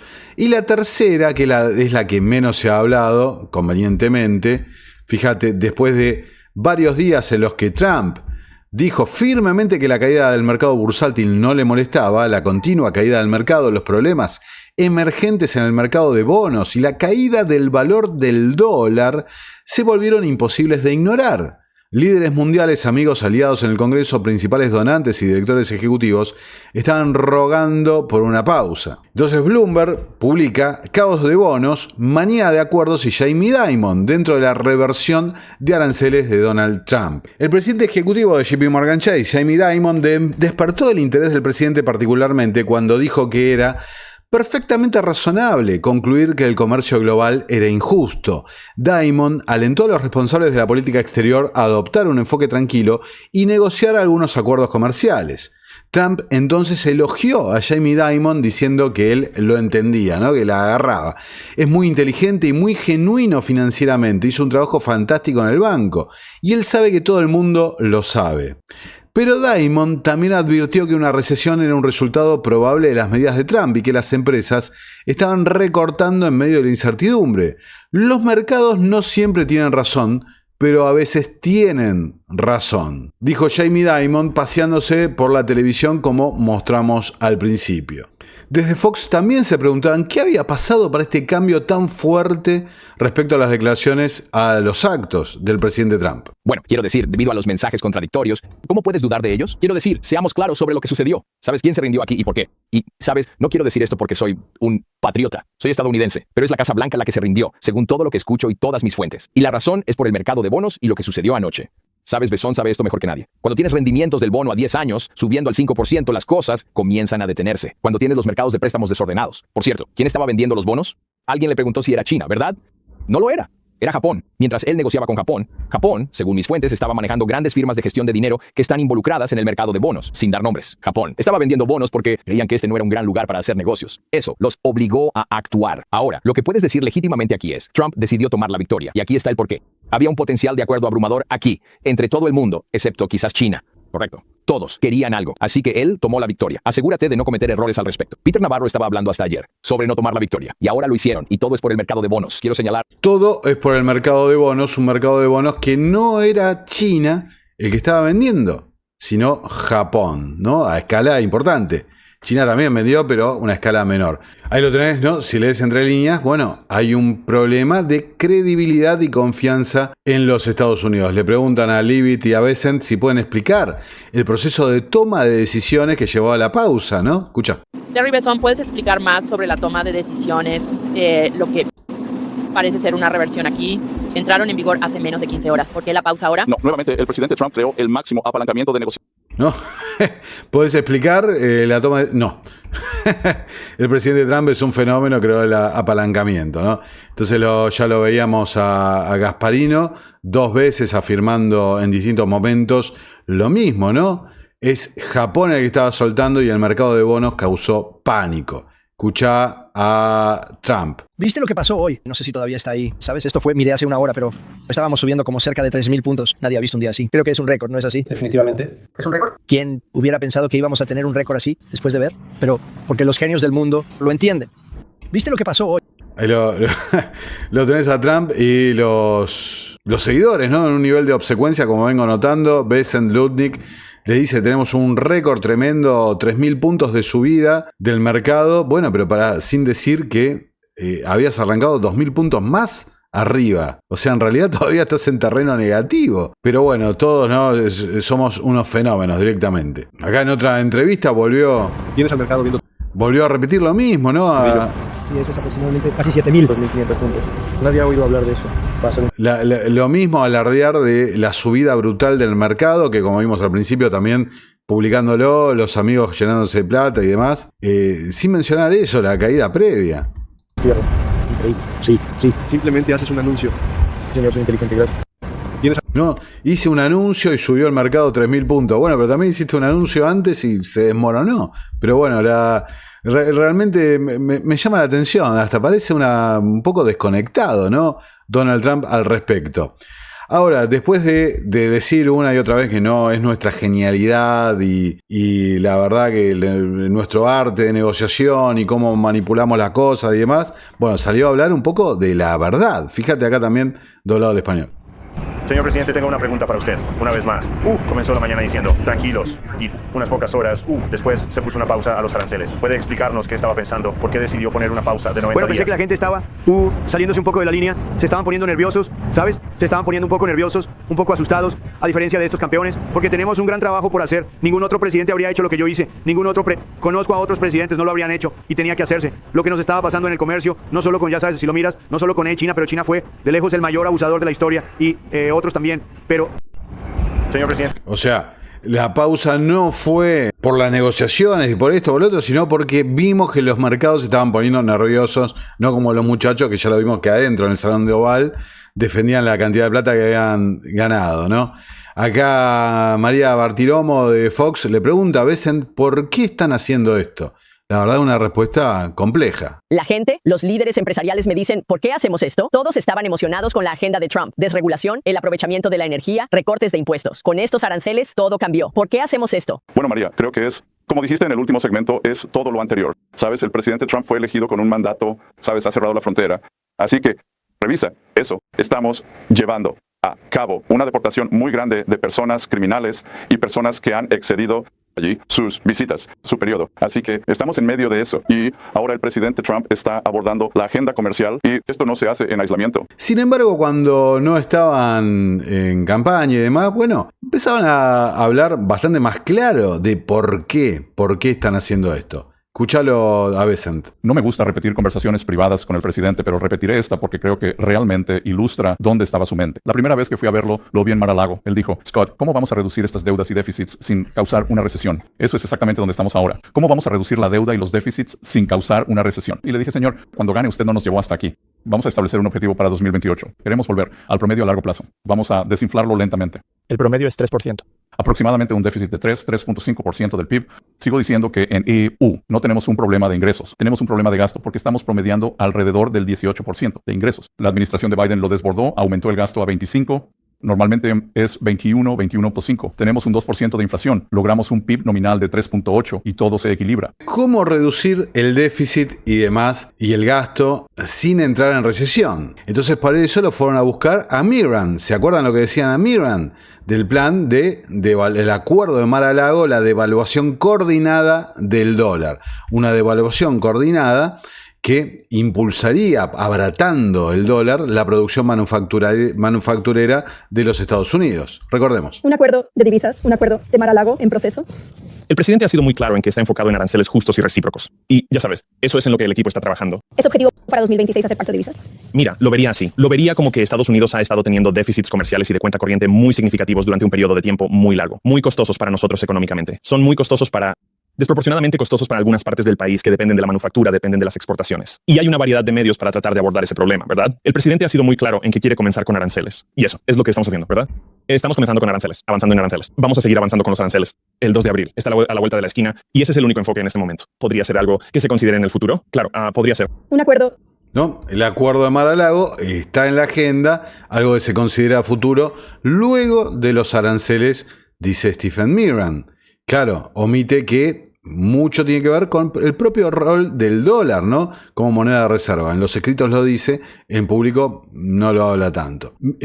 Scott Bessent en la entrevista con Tucker Carlson, hablando propiamente de la economía bombeada por deuda, fíjate. Trabajando, habría sido realmente divertido para mí entrar y simplemente seguir emitiendo mucha deuda. Y es casi como si un culturista estuviera tomando esteroides. Por fuera se ve genial, sabes, estás musculoso, por dentro estás matando tus órganos vitales. Eso es lo que estaba pasando aquí. Pero habría sido fácil seguir inflando la economía, pidiendo prestado mucho dinero, creando muchos empleos gubernamentales. No había controversia cuando estábamos haciendo todo eso. Y lo han hecho, pero ibas a terminar en una calamidad. Si retrocedes y miras la crisis financiera en 0708, la economía se veía genial. Justo hasta entonces, vuelves y miras el final de la burbuja de las .com y luego todo el problema de crédito, el fraude en WorldCom, Enron, algunas otras empresas. La economía se veía genial hasta que dejó de serlo. Y creo que una de las cosas por las que no recibiremos crédito, pero que esta administración habrá hecho, es evitar una calamidad financiera. Evitar una calamidad financiera. ¿A qué calamidad se refiere Scott Bessent? Entonces vayamos uniendo los puntos. El 4 de marzo decía Bessent el compromiso de la administración, ¿cuál es? Desde el día de las elecciones, las tasas hipotecarias bajaron mucho, tanto el nivel del bono a 10 años, como la diferencia entre el bono a 10 años y las tasas hipotecarias, por la desregulación bancaria futura. ¿Eso afecta también a las tarjetas de crédito? Las tasas de interés impactarán tarjetas de crédito, impactará préstamos para autos. El 50% inferior de los estadounidenses en los últimos 2 años ha sufrido por estas tasas altas. Así que estamos decididos a bajar las tasas de interés. Y creo que ese es uno de los grandes logros hasta ahora. Desde el día de las elecciones, las tasas hipotecarias bajaron mucho, tanto el nivel del bono a 10 años, como la diferencia entre el bono a 10 años y las tasas hipotecarias, por la Entonces dice, ¿cómo evitamos una recesión? Reduciendo el déficit y la prioridad de la administración es bajar las tasas de interés. Sin embargo, Jerome Powell, el cabeza de la Reserva Federal, ¿qué decía respecto a los aranceles? Mirando adelante, los aranceles más altos se abrirán paso en nuestra economía y probablemente aumenten la inflación en los próximos trimestres. Tanto las medidas basadas en encuestas como las del mercado de expectativas de inflación a corto plazo han aumentado. Mirando adelante, los aranceles más altos... No, los aranceles provocarán inflación, directamente diciéndolo en el Wall Street Journal. Durante la campaña, Scott Bessent proponía, cuando era asesor, fíjate, que haya un presidente de la Reserva Federal en la sombra. Como el mandato de Jerome Powell vence en el año 2026, Bessent en la campaña proponía que Trump nomine un candidato para convertir al propio Powell en un pato cojo, ¿no? Un pato rengo, como se dice en política, para que los mercados y los directores ejecutivos comenzaran a prestarle más atención al presidente de la Fed en la sombra que al propio Jerome Powell. Lo que me lleva una y otra vez, hablando inclusive de 2020, al programa Going Direct de BlackRock, que fue el programa presentado en 2019 tras el rescate, ¿no? Previo al rescate del mercado repo, presentado ante los banqueros centrales en el simposio de Jackson Hole, donde prácticamente definía la política monetaria que tomarían las naciones para 2020 y hablaba en particular de un punto, la fusión de la política monetaria con la política fiscal. Dicho en otras palabras, la fusión de la Reserva Federal con el Tesoro. Fíjate, en el extracto del plan, creemos que ha llegado el momento de dar una respuesta monetaria y fiscal conjunta que alivie de manera más directa las presiones sobre el flujo de caja a los que se enfrentan algunos sectores de la economía, entre otras cosas, todo en el plan de Going Direct. Sin embargo, mientras hablan de reducir el gasto, Doge, Elon Musk y compañía, no llevar una recesión, bajar los tipos de interés, algo que causa ese inflacionario per se, con la visita de Bibi Netanyahu, Trump se sale con un gasto récord para el sector militar. Escuchemos. Tenemos cosas grandiosas sucediendo con nuestro ejército. También hemos aprobado esencialmente un presupuesto que está en la instalación. Te gustará escuchar esto de $1 billón, $1 billón. Y nadie ha visto algo así. Tenemos que construir el ejército y somos conscientes de los costos. Pero el ejército es algo que tenemos que construir y tenemos que ser fuertes porque hay muchas fuerzas malas. Así que vamos a aprobar un presupuesto. Y estoy orgulloso de decir, el más grande que hemos hecho para el ejército. Tenemos cosas grandiosas. El presupuesto más grande de la historia para el Pentágono anuncia Donald Trump. ¿Y ese dinero de dónde sale? Fíjate, justo que Musk lo repostea, ¿no? A Milton Friedman. Bueno, escuchá lo que decía Friedman sobre la inflación. Pero se reduce a lo mismo. La inflación se genera en Washington, porque solo Washington puede crear dinero. Y cualquier otra atribución a otros grupos de la inflación es incorrecta. Los consumidores no la producen. Los productores no la producen. Los sindicatos no la producen. Los jeques extranjeros no la producen. Las importaciones de petróleo no la producen. Lo que la produce es demasiado gasto gubernamental y demasiada creación de dinero por parte del gobierno y nada más. Sí, señor, pero se reduce a lo mismo. La inflación solamente la produce Washington. Entonces tenés un escenario, fíjate, donde hablan explícitamente de buscar una reducción de los tipos de interés.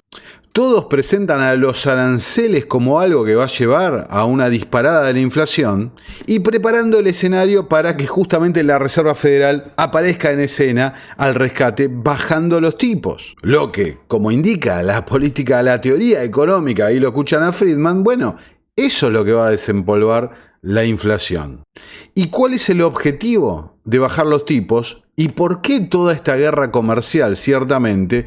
Bueno, acá lo tenés explicado. La deuda de Estados Unidos de $9.2 billones vence en 2025, lo que representa el 25% del total de la deuda de los Estados Unidos vence de acá a agosto de 2025. El 70% de esa deuda vence de acá a fines de junio. Por eso tanto apuro y tanta atropellada para llevar adelante esto. ¿Por qué? Porque una cantidad monumental, como estamos viendo, de deuda, hay que renovarla, de deuda que está con tipos de interés realmente muy bajos. Mucha de ella deuda originada justamente a raíz de la crisis de 2020. Que es una deuda que si se tiene que renovar a los tipos de interés actuales es absolutamente impagable, insostenible. Lo que nos lleva a ese colapso, a ese momento de ¿se acuerdan la cantidad de medios y notas que hablábamos que decían, bueno, una subasta fallida de bonos del Tesoro puede provocar un cisne negro que rompa la economía mundial? Bueno, a ver, acá está configurándose el escenario para ese momento.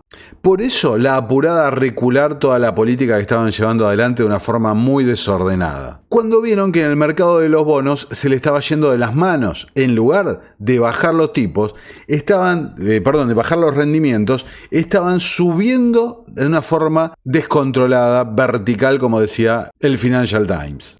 Porque esta semana, y por eso este video tan explicativo que estoy haciendo, algo se rompió en los fundamentales de todo el sistema económico. Porque generalmente cuando hay un colapso en el mercado de renta variable, las acciones, el dinero del capital vuela hacia el mercado de renta fija, hacia los bonos, tradicionalmente considerado el mercado más seguro de todos. Bueno, eso no está pasando. Lo que indica que hay una percepción que los bonos estadounidenses no se están considerando por el mercado, digamos, como el activo más seguro. Como venimos siguiendo en las últimas semanas, lo que indica que estamos acertados en la vía correcta en el análisis, había una migración de capital hacia bonos, deuda de países con importantes, digamos, tenencias de materias primas, commodities relacionadas con la transición energética, minerales de tierras raras, etcétera, etcétera, etcétera. Todo esto, como pueden entender, abre la puerta insisto, es el principio, ¿no? El prólogo hacia un nuevo acuerdo de Bretton Woods. La deuda que vence es casi el doble de los ingresos federales totales. El 70% de esta deuda vence entre enero y junio. Al ser adquirida esta deuda a una tasa realmente muy significativamente muy baja, cuando hoy la tasa promedio es 3.2%, lo que significa que el gobierno se verá obligado por el déficit que tiene a emitir una gran cantidad de nuevos bonos para cumplir con estos vencimientos, lo que aumentará aún más la cantidad de bonos en el mercado, mayor oferta, caída de los precios, lo que impulsa aún más los rendimientos. Y cierra diciendo, dicho esto, el problema de la deuda estadounidense no es nuevo, pero la magnitud del desafío de 2025 lo convierte en un tema que los inversionistas no pueden ignorar. Aunque la Reserva Federal podría intentar manejar esta situación con recortes graduales de tasas, el tamaño del vencimiento de la deuda sugiere una tensión significativa en el horizonte. ¿Y qué mejor excusa que una guerra comercial y demás, un enfrentamiento con China y esto que lo otro, para justificar un recorte de las tasas que lleve a un aumento de la inflación? O sea, una inflación que hace unos años fue por la sopa china y hoy es por la guerra comercial china, ¿no? Por los fabricantes de iPhone chino. Entonces acá hay un cuadro de los principales tenedores extranjeros de deuda estadounidense. La gente en general cree que es China el principal, pero el principal tenedor es Japón, que es el que estaba soltando. Pero recordemos, tengamos en cuenta que los bancos centrales actúan en una forma coordinada, ya sea por el Banco de Pagos Internacionales, ya sea por el G30. Japón es el mayor tenedor, vamos a sacar el logo para que lo puedan ver, es el mayor tenedor extranjero de deuda estadounidense, pero ha sido un instrumento para el carry trade del dólar durante décadas, realmente. Un país que ha supeditado, condicionado su crecimiento a servir de vasallo financiero de los tenedores de deuda estadounidense, ¿no? De Wall Street, en definitiva. China, y ahora fíjense, porque esto me llamó la atención, que no lo tenía tan presente. Cuando hablamos de la City de Londres y la red offshore de Londres.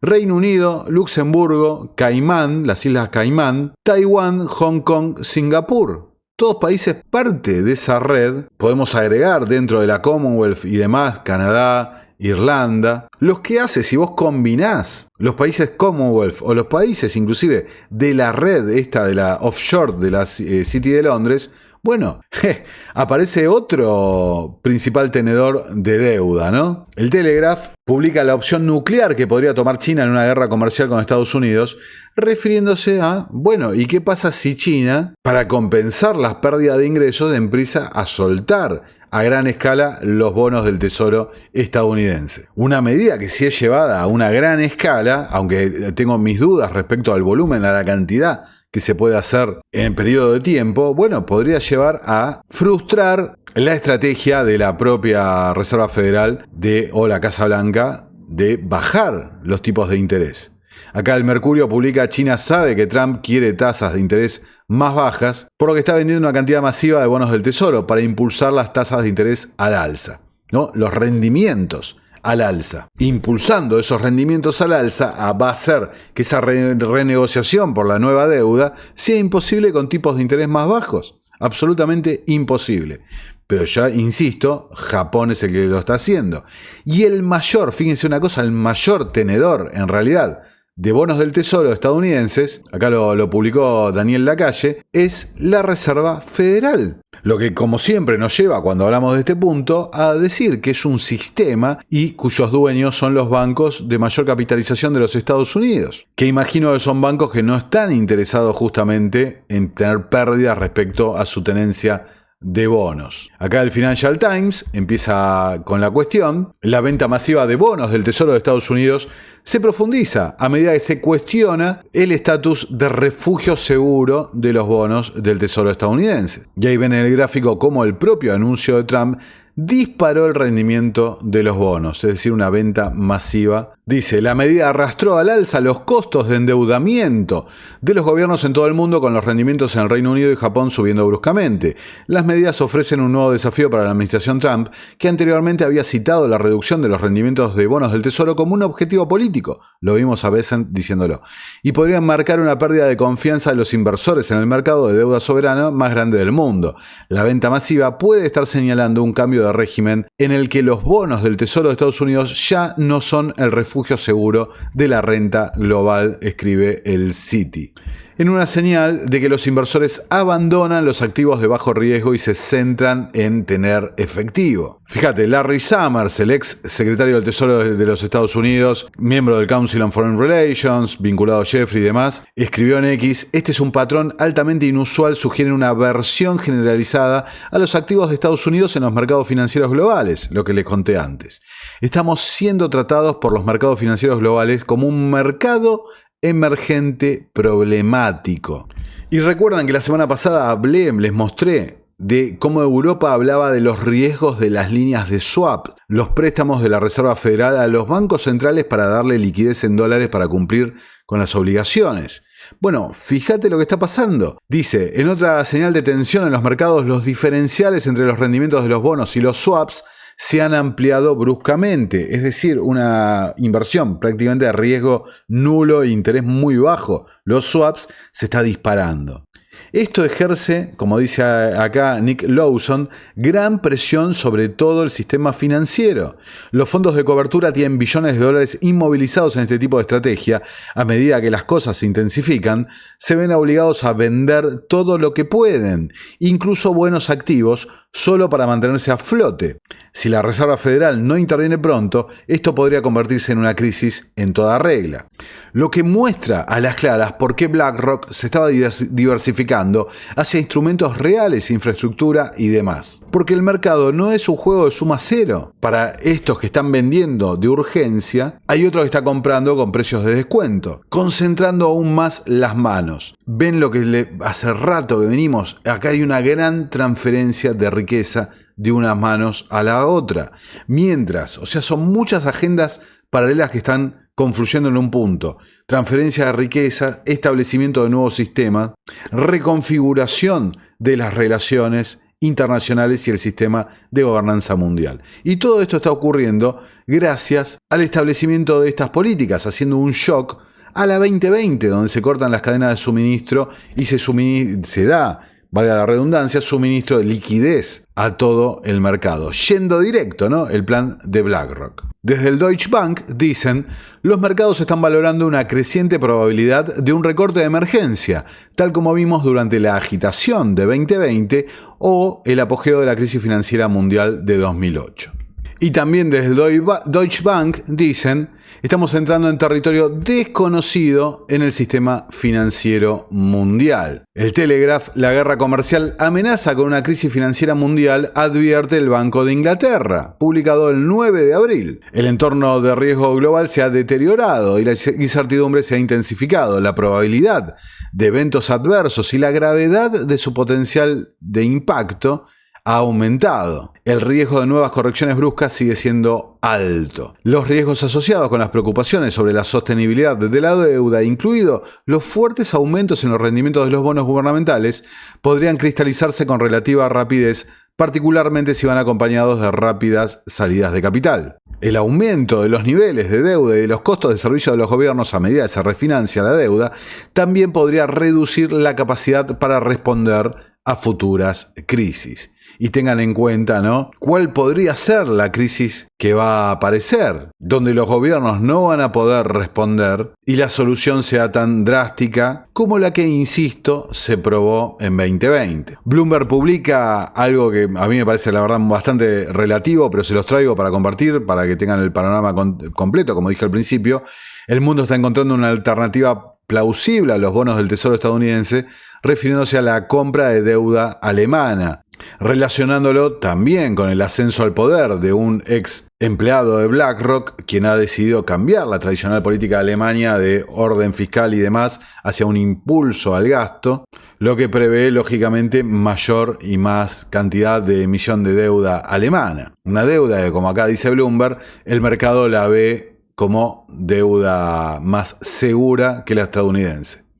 Acá el mercurio también se desploma el dólar ante el franco suizo, subiendo mucho la cotización del franco suizo relativo al dólar, otra moneda generalmente considerada un refugio de valor. Bloomberg va un poco más, el crédito privado se abalanza a medida que el caos del mercado sacude los acuerdos de deuda de los bancos, diciendo que esta turbulencia, así lo designan, de los aranceles de Trump, está dificultando que Wall Street descargue deuda, lo que abre paso a que la banca en la sombra, los BlackRock del mundo, instituciones financieras no bancarias, asuman el riesgo que los bancos no pueden asumir. Fíjate, dice, las empresas de crédito privado podrían estar asumiendo más riesgo en un momento en que también se prevé que se vean más reestructuraciones de deuda. Muchos préstamos directos se otorgaron cuando las tasas de interés estaban cerca de cero, pero a medida que las tasas se dispararon, estos préstamos de tasa variable se volvieron más caros para los prestatarios. Algunas de estas empresas también prestaban dinero en función de los ingresos en lugar de las ganancias. Las carteras de crédito privado existentes podrían verse afectadas si los aranceles comienzan a afectar los flujos de ingresos de los prestatarios. Y vaya si va a ocurrir eso, ¿no? Para aceptar estas ofertas bancarias, las empresas de crédito privadas pueden necesitar garantías de que los acuerdos no generarán problemas más adelante.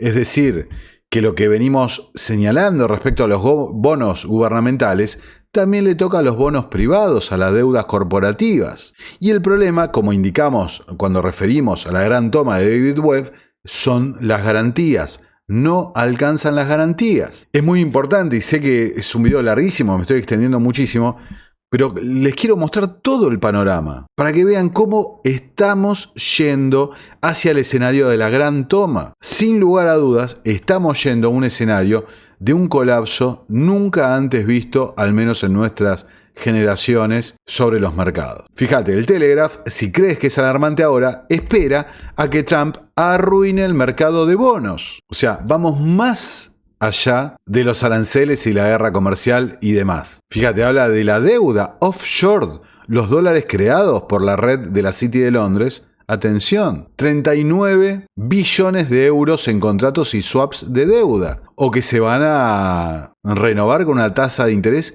muchísimo más alta. Acá lo que me llamó la atención de la nota, que vos sabés que entrecruza bastante con las ideas de Curtis Yarvin y eso de la monarquía, porque habla de el camino hacia una suerte de autocracia o gobierno autoritario trumpista. No hacemos juramento a un rey, a un tirano o a un dictador, y no hacemos un juramento a un aspirante a dictador, hacemos un juramento a la Constitución, decía el general Mark Milley, y el Telegraph en una nota económica, refiriéndose a esta renovación de deuda y demás, refiere a eso. ¿Pero por qué? Porque lo relaciona con la presidencia de la Fed en las sombras. Y dice, un equipo secreto de leales a Trump elaboró un informe de 10 páginas antes de las elecciones en que proponía medidas más radicales. Incluyen obligar a la Fed a alinear la política con los objetivos de la administración. ¿Se acuerdan? BlackRock, el Going Direct, fusionar el Tesoro y la Reserva Federal, la política fiscal y la política monetaria.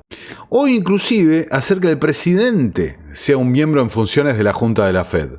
La ley establece que el presidente Trump, o el presidente cualquiera, puede poner fin al mandato del gobernador de la Fed con causa, lo que suele significar malversación o negligencia en su trabajo. Pero Trump acaba de abusar de sus poderes arancelarios a una escala heroica al invocar emergencias ficticias. Sin duda podría extender el significado de con causa a cualquier cosa que quisiera. La Corte Suprema tiene la última palabra, pero los jueces nombrados por Trump ya han mostrado una fuerte inclinación hacia una presidencia imperial. Y dice, si usted piensa que los giros del mercado bursátil de los últimos días son aterradores, esperen a que Trump destruya la credibilidad de la Reserva Federal y la deuda del Tesoro, el ancla de todo el sistema global. Trump podría ordenar a una Fed cautiva que relance la flexibilización cuantitativa y compre bonos, pero hacer eso cuando la inflación está subiendo sería visto por todo el mundo como un dominio fiscal descarado. Desencadenaría una espiral de precios y un colapso de la moneda del tipo de lo visto durante décadas en América Latina, Argentina, por ejemplo, o en la Turquía de Erdogan. Esto publica el Telegraph. Y vos fíjate, oh casualidad, la administración Trump recurrió nuevamente a la Corte Suprema respecto al despido de 2 funcionarios de agencias independientes del Poder Ejecutivo, y la Corte Suprema le dio la razón permitiendo que destituya a estos funcionarios, por ahora publica Bloomberg. Fíjate, dice, el presidente de la Corte permitió temporalmente que el presidente Trump destituya a 2 altos funcionarios de 2 agencias independientes mientras que la Corte Suprema decide sobre el caso, ya que habían sido despedidos, habían apelado judicialmente y la Cámara de Apelaciones había ordenado que se restituya a sus empleos a esta gente. Fueron a la Corte, la administración, y la Corte dijo, bueno, listo, despedilos hasta que resolvemos el fondo de la cuestión. Nuevamente, remito al video de Curtis Yarvin probando los límites del Poder Ejecutivo. El problema que esta Corte, con este fallo, fíjate, Bloomberg, 9 de abril, esta disputa legal en última instancia podría afectar si Trump tiene o no el poder de despedir al presidente de la Reserva Federal, Jerome Powell. Una Corte Suprema que le ha dado, inclusive el año pasado, inmunidad total para los actos de gobierno al presidente Trump. Y vos fíjate que algo que hemos hablado bastante en los últimos días, el tema migratorio, la Corte Suprema ratificó la posibilidad de Trump de utilizar la ley de enemigos extranjeros, esta ley del 1700. Ahora tengo que decir que han dado una aclaración totalmente en línea con los que yo expresé en mis videos. Nuevamente estaba acertado en el análisis, tengo que decir, donde está bien, te damos la facultad para utilizar esta ley, pero si vos detenés a una persona bajo la ley de enemigos extranjeros, tenés que darle la oportunidad de impugnar judicialmente, o sea, un derecho a una defensa, para luego que se decida sí o no la deportación. Se debe dar tiempo a los detenidos para impugnar su detención, entonces, a través de una demanda de habeas corpus. ¿Se acuerdan que fue la figura que les señalé? Para algo existe el habeas corpus. Y poder determinar entonces si la ley se está aplicando entonces legalmente sí o no. Es decir, parecería que la Corte le está dando autoridad, o sea, está expandiendo de una forma tremenda el poder del Poder Ejecutivo, pero trazando una línea, bueno, a partir de acá, si cruzás esto, es el Rubicón y te convertís en una dictadura. O sea, hasta acá te dejamos avanzar. Más de acá, bueno. Y los medios británicos, que tengo que decir que esta semana Bloomberg, Financial Times, el Wall Street Journal y los medios británicos han cubierto realmente de una forma muy apropiada el tema del trasfondo de la cuestión de las tarifas y demás. Y los medios estadounidenses realmente ha sido muy pobre la cobertura. Muy sesgada, muy pobre, muy poco objetiva, ciertamente. Pero como decía, los medios británicos te dicen, ojo, ojo, ¿qué puede ser si detona Donald Trump la independencia de la Reserva Federal? ¿Qué pasa con el estatus de seguridad de los bonos del Tesoro? Bueno, ya llegando al final de este video, fíjate, para una suerte de epílogo, para que vean dónde estamos yendo, acá desde el Parlamento británico, las monedas digitales de los bancos centrales, la CBDC, son una solución en busca de un problema, publicada en 2022. Y es algo que varias veces hemos referido, realmente no soluciona nada. Mira, acá tenés un video en el Parlamento, en la Comisión Británica, hablando al respecto. Las monedas digitales de Banco Central realmente no solucionan ningún problema. Lo que están es buscando un problema que justifique la implementación. Y a todas luces creo que vamos hacia ese problema. Un problema nuevamente generado por las oligarquías que gobiernan este mundo. ¿Para qué es este CBDC? ¿Qué problema va a resolver? Mira, ¿para qué es? Es para mantenerse al día con la realidad de cómo nosotros, todos nosotros, compramos y ahorramos y trabajamos con nuestros bienes. ¿No? Le preguntan, ¿qué problema va a resolver una CBDC? Es para el día a día, para cómo compramos los bienes iguales, pero lo hacemos hace siglos sin ningún problema. O sea, ¿no? Fíjate, y esta semana, Christine Lagarde hablando de otro punto, ¿no? Buscando la reacción y la solución que van a implementar la CBDC del euro digital. La segunda cosa que creo que es realmente importante para todos nosotros es tener el pago digital bajo nuestro control. Cuando lo piensas, en este momento, muchos de nuestros pagos digitales, cuando pagas, ya sabes, cuando haces comercio electrónico o entre pares, o usas tu tarjeta o tu teléfono, siempre dependes de infraestructura no europea. Así que creo el control del pago digital. Explícame eso, porque no estaba al tanto de esto. Asumí que todos estábamos, ya sea que uses una tarjeta, sí, o si usas un teléfono. Típicamente pasa por Visa, Mastercard, PayPal, Alipay. ¿De dónde vienen todos esos? Bueno, ya sea de IEU o de China. Y todo el tipo de mecanismo de infraestructura que permite el pago, crédito y débito no es una solución europea. No me di cuenta ya que cada vez que uso mi tarjeta de crédito o mi teléfono, información sobre mí está saliendo de la Unión Europea hacia los Estados Unidos. Creí que no se permitía. Estoy seguro de que lo hacen, y ya sabes, en cumplimiento. Con las regulaciones europeas, pero sí, ese es el punto en el que estoy. Creo que tenemos que reducir esa vulnerabilidad y asegurarnos de que haya una oferta europea disponible. Por si acaso, nunca se sabe, está bien, un plan B. Bueno, entonces ahí tenés la explicación de Lagarde, de golpe en un contexto de guerra comercial, proteccionismo y demás.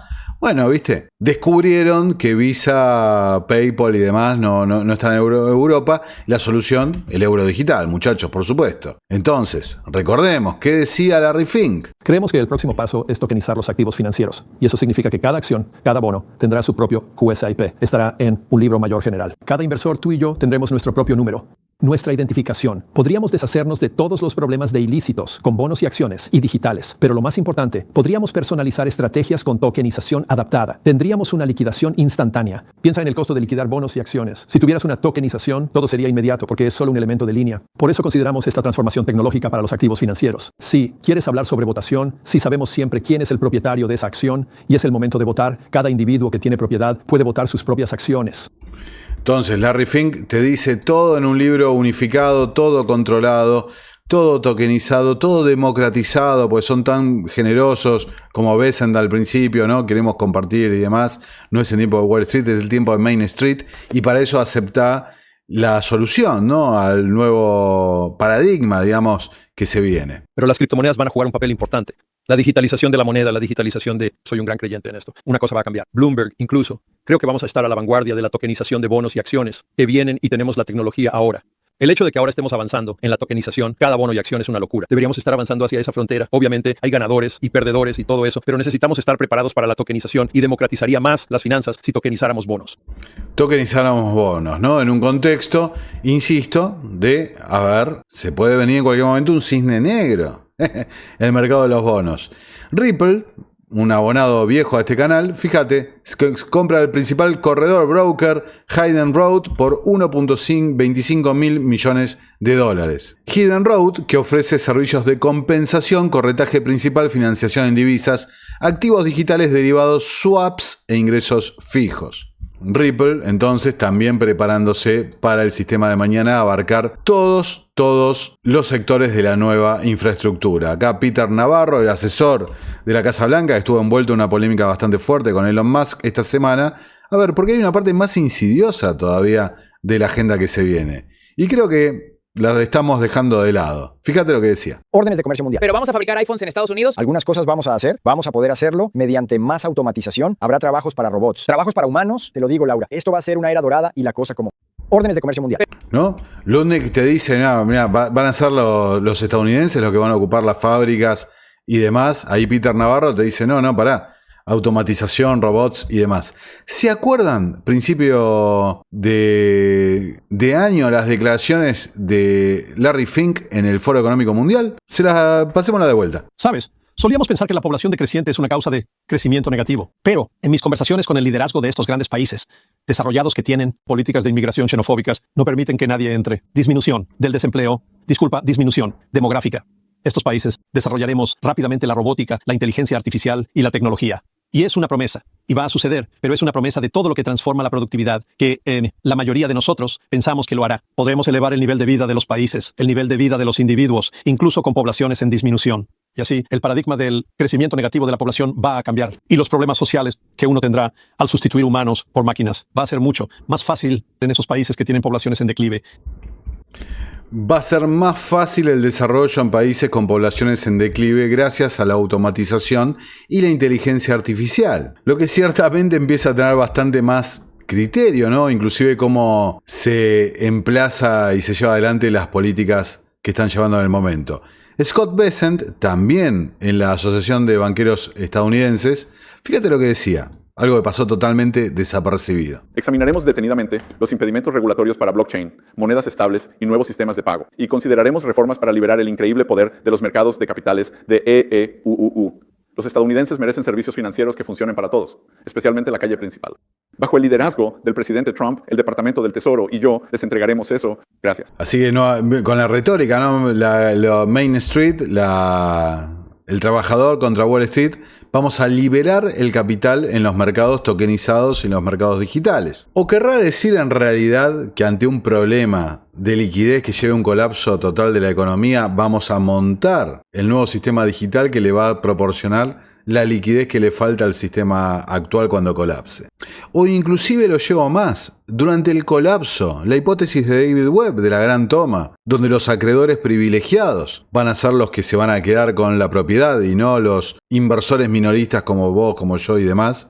Esos grandes quiebras y colapsos de desapariciones de varias instituciones financieras nos llevará a una gigantesca auditoría para determinar exactamente cuántas acciones hay emitidas, cuánto hay dando vuelta en el mercado, inclusive llevándolo todo a la blockchain para que esté todo de una forma transparente, como una suerte de gran jubileo y inventario, ¿no?, de los activos reales, a los que Lutnick también sumaba hace un tiempo, inventariar la naturaleza para agregarla en la blockchain, digitalizarla y sumarla al balance de la nación. Como decía al principio, fíjate, el New York Post, denunciante también del 9 de abril, afirma que Meta ayudó a China a desarrollar inteligencia artificial avanzada para superar a las empresas estadounidenses, lo que me lleva a pensar una cosa puntual, ¿no?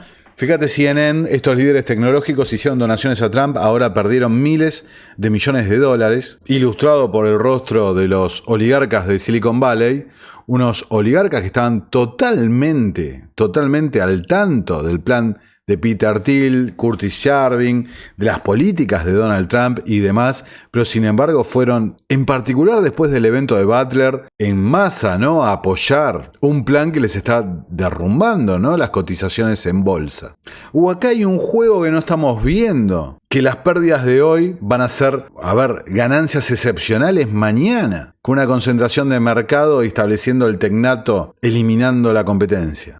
No creo, insisto, que esta gente ignorara, ¿no?, sobre todo el proyecto 2025 y demás, lo que referían, lo que querían hacer respecto al mercado de bonos, respecto a la balanza comercial y demás. El valor de estas empresas, en realidad, la commodity, ¿no?, que transacciona estas empresas, son los datos de la gente. E imaginen que ante el establecimiento final del tecnato estadounidense, estarían teniendo un monopolio total sobre esos datos. Ya cerrando las últimas dos notas, acá tenés un clip del año 2022, Pippa Malmgren, yo en su momento lo había mostrado en el Foro Económico Mundial, lo que decía, ¿no?, parecía tan lejano, pero míralo hoy con el diario del lunes. Bueno, puede que sea tarde para eso. Recuerdo haber hablado con un diplomático australiano en un momento sobre esta ruptura entre EU y China y dijo, ya sabes, ambos lados van a preguntar, ¿de qué lado estás? Y él dijo, nuestro trabajo es asegurarnos de que la pregunta nunca surja, pero la pregunta ha surgido. Y así que creo que tenemos que profundizar más. Y no se trata de EU contra China. Se trata de lo que sustenta un orden mundial, que siempre es el sistema financiero. Tuve mucho privilegio. Mi padre fue asesor de Nixon cuando abandonaron el patrón oro en el 71. Y así fui criado con una especie de visión interna de lo muy importante que es la estructura financiera para absolutamente todo lo demás. Y lo que estamos viendo en el mundo hoy, creo, es que estamos al borde de un cambio dramático, donde estamos a punto de, y lo diré con audacia, estamos a punto de abandonar el sistema tradicional de dinero y contabilidad e introducir uno nuevo. Y el nuevo, la nueva contabilidad es lo que llamamos blockchain, significa digital. Significa tener un registro casi perfecto de cada transacción que ocurre en la economía, lo que nos dará una claridad mucho mayor sobre lo que está sucediendo. También plantea enormes peligros en términos del equilibrio de poder entre los estados y los ciudadanos. En mi opinión, vamos a necesitar una constitución digital de derechos humanos si vamos a tener dinero digital. Pero también este nuevo dinero será de naturaleza soberana. La mayoría de gente piensa que dinero digital es cripto y privado, pero lo que veo son superpotencias introduciendo moneda digital. Los chinos fueron los primeros. EU está al borde de moverse en la misma dirección. Los europeos también se han comprometido a eso. Y la pregunta es, ¿acogerá ese nuevo sistema de dinero digital y contabilidad digital las necesidades competidoras de los ciudadanos de todos estos lugares para que cada ser humano tenga la oportunidad de tener una vida mejor? Porque esa es la única medida de si un orden mundial realmente sirve. La única medida de si un orden mundial sirve. Y todo esto hecho en beneficio del sistema financiero. Porque no hay que olvidarse que mientras China y Estados Unidos se sacan los ojos, Europa ahí se mete en la cuña y demás, todas estas naciones están comprometidas Por la deuda. ¿Y la deuda quién la gestiona? Estos muchachos. ¿Se acuerdan la tapa de The Economist de este año? El mundo para 2025. Acá Truth Seeker publica en Twitter. La edición de 2025 de The Economist predijo que Estados Unidos entraría en una guerra comercial y ahora Estados Unidos y China están oficialmente en una guerra comercial. Todo esto se hace deliberadamente con el fin de establecer un nuevo orden. Trump es un títere voluntario, escogido y seleccionado para un momento como este. Y acá está la tapa, que en su momento habíamos hecho un especial analizándolo, ¿no? Directamente hablando de guerras comerciales y demás. El mundo, en serio, es un gran teatro que nos presenta a nuestros ojos para engañarnos, para alterar nuestra percepción, mientras se aseguran que su juego permanezca, que la cabecita siga rodando y que ellos sigan siendo los dueños del espectáculo. Así que es todo por este video. Aquellos que desean colaborar con este canal y mantener vivo el proyecto, que realmente es lo que lo mantiene, no lo que pagan estas plataformas, encontrarán entonces los links en la descripción del video. Soy Nicolás Martínez Laje y nos vemos en un próximo y nuevo video de Terapia Liberal. Muchas gracias por estar ahí.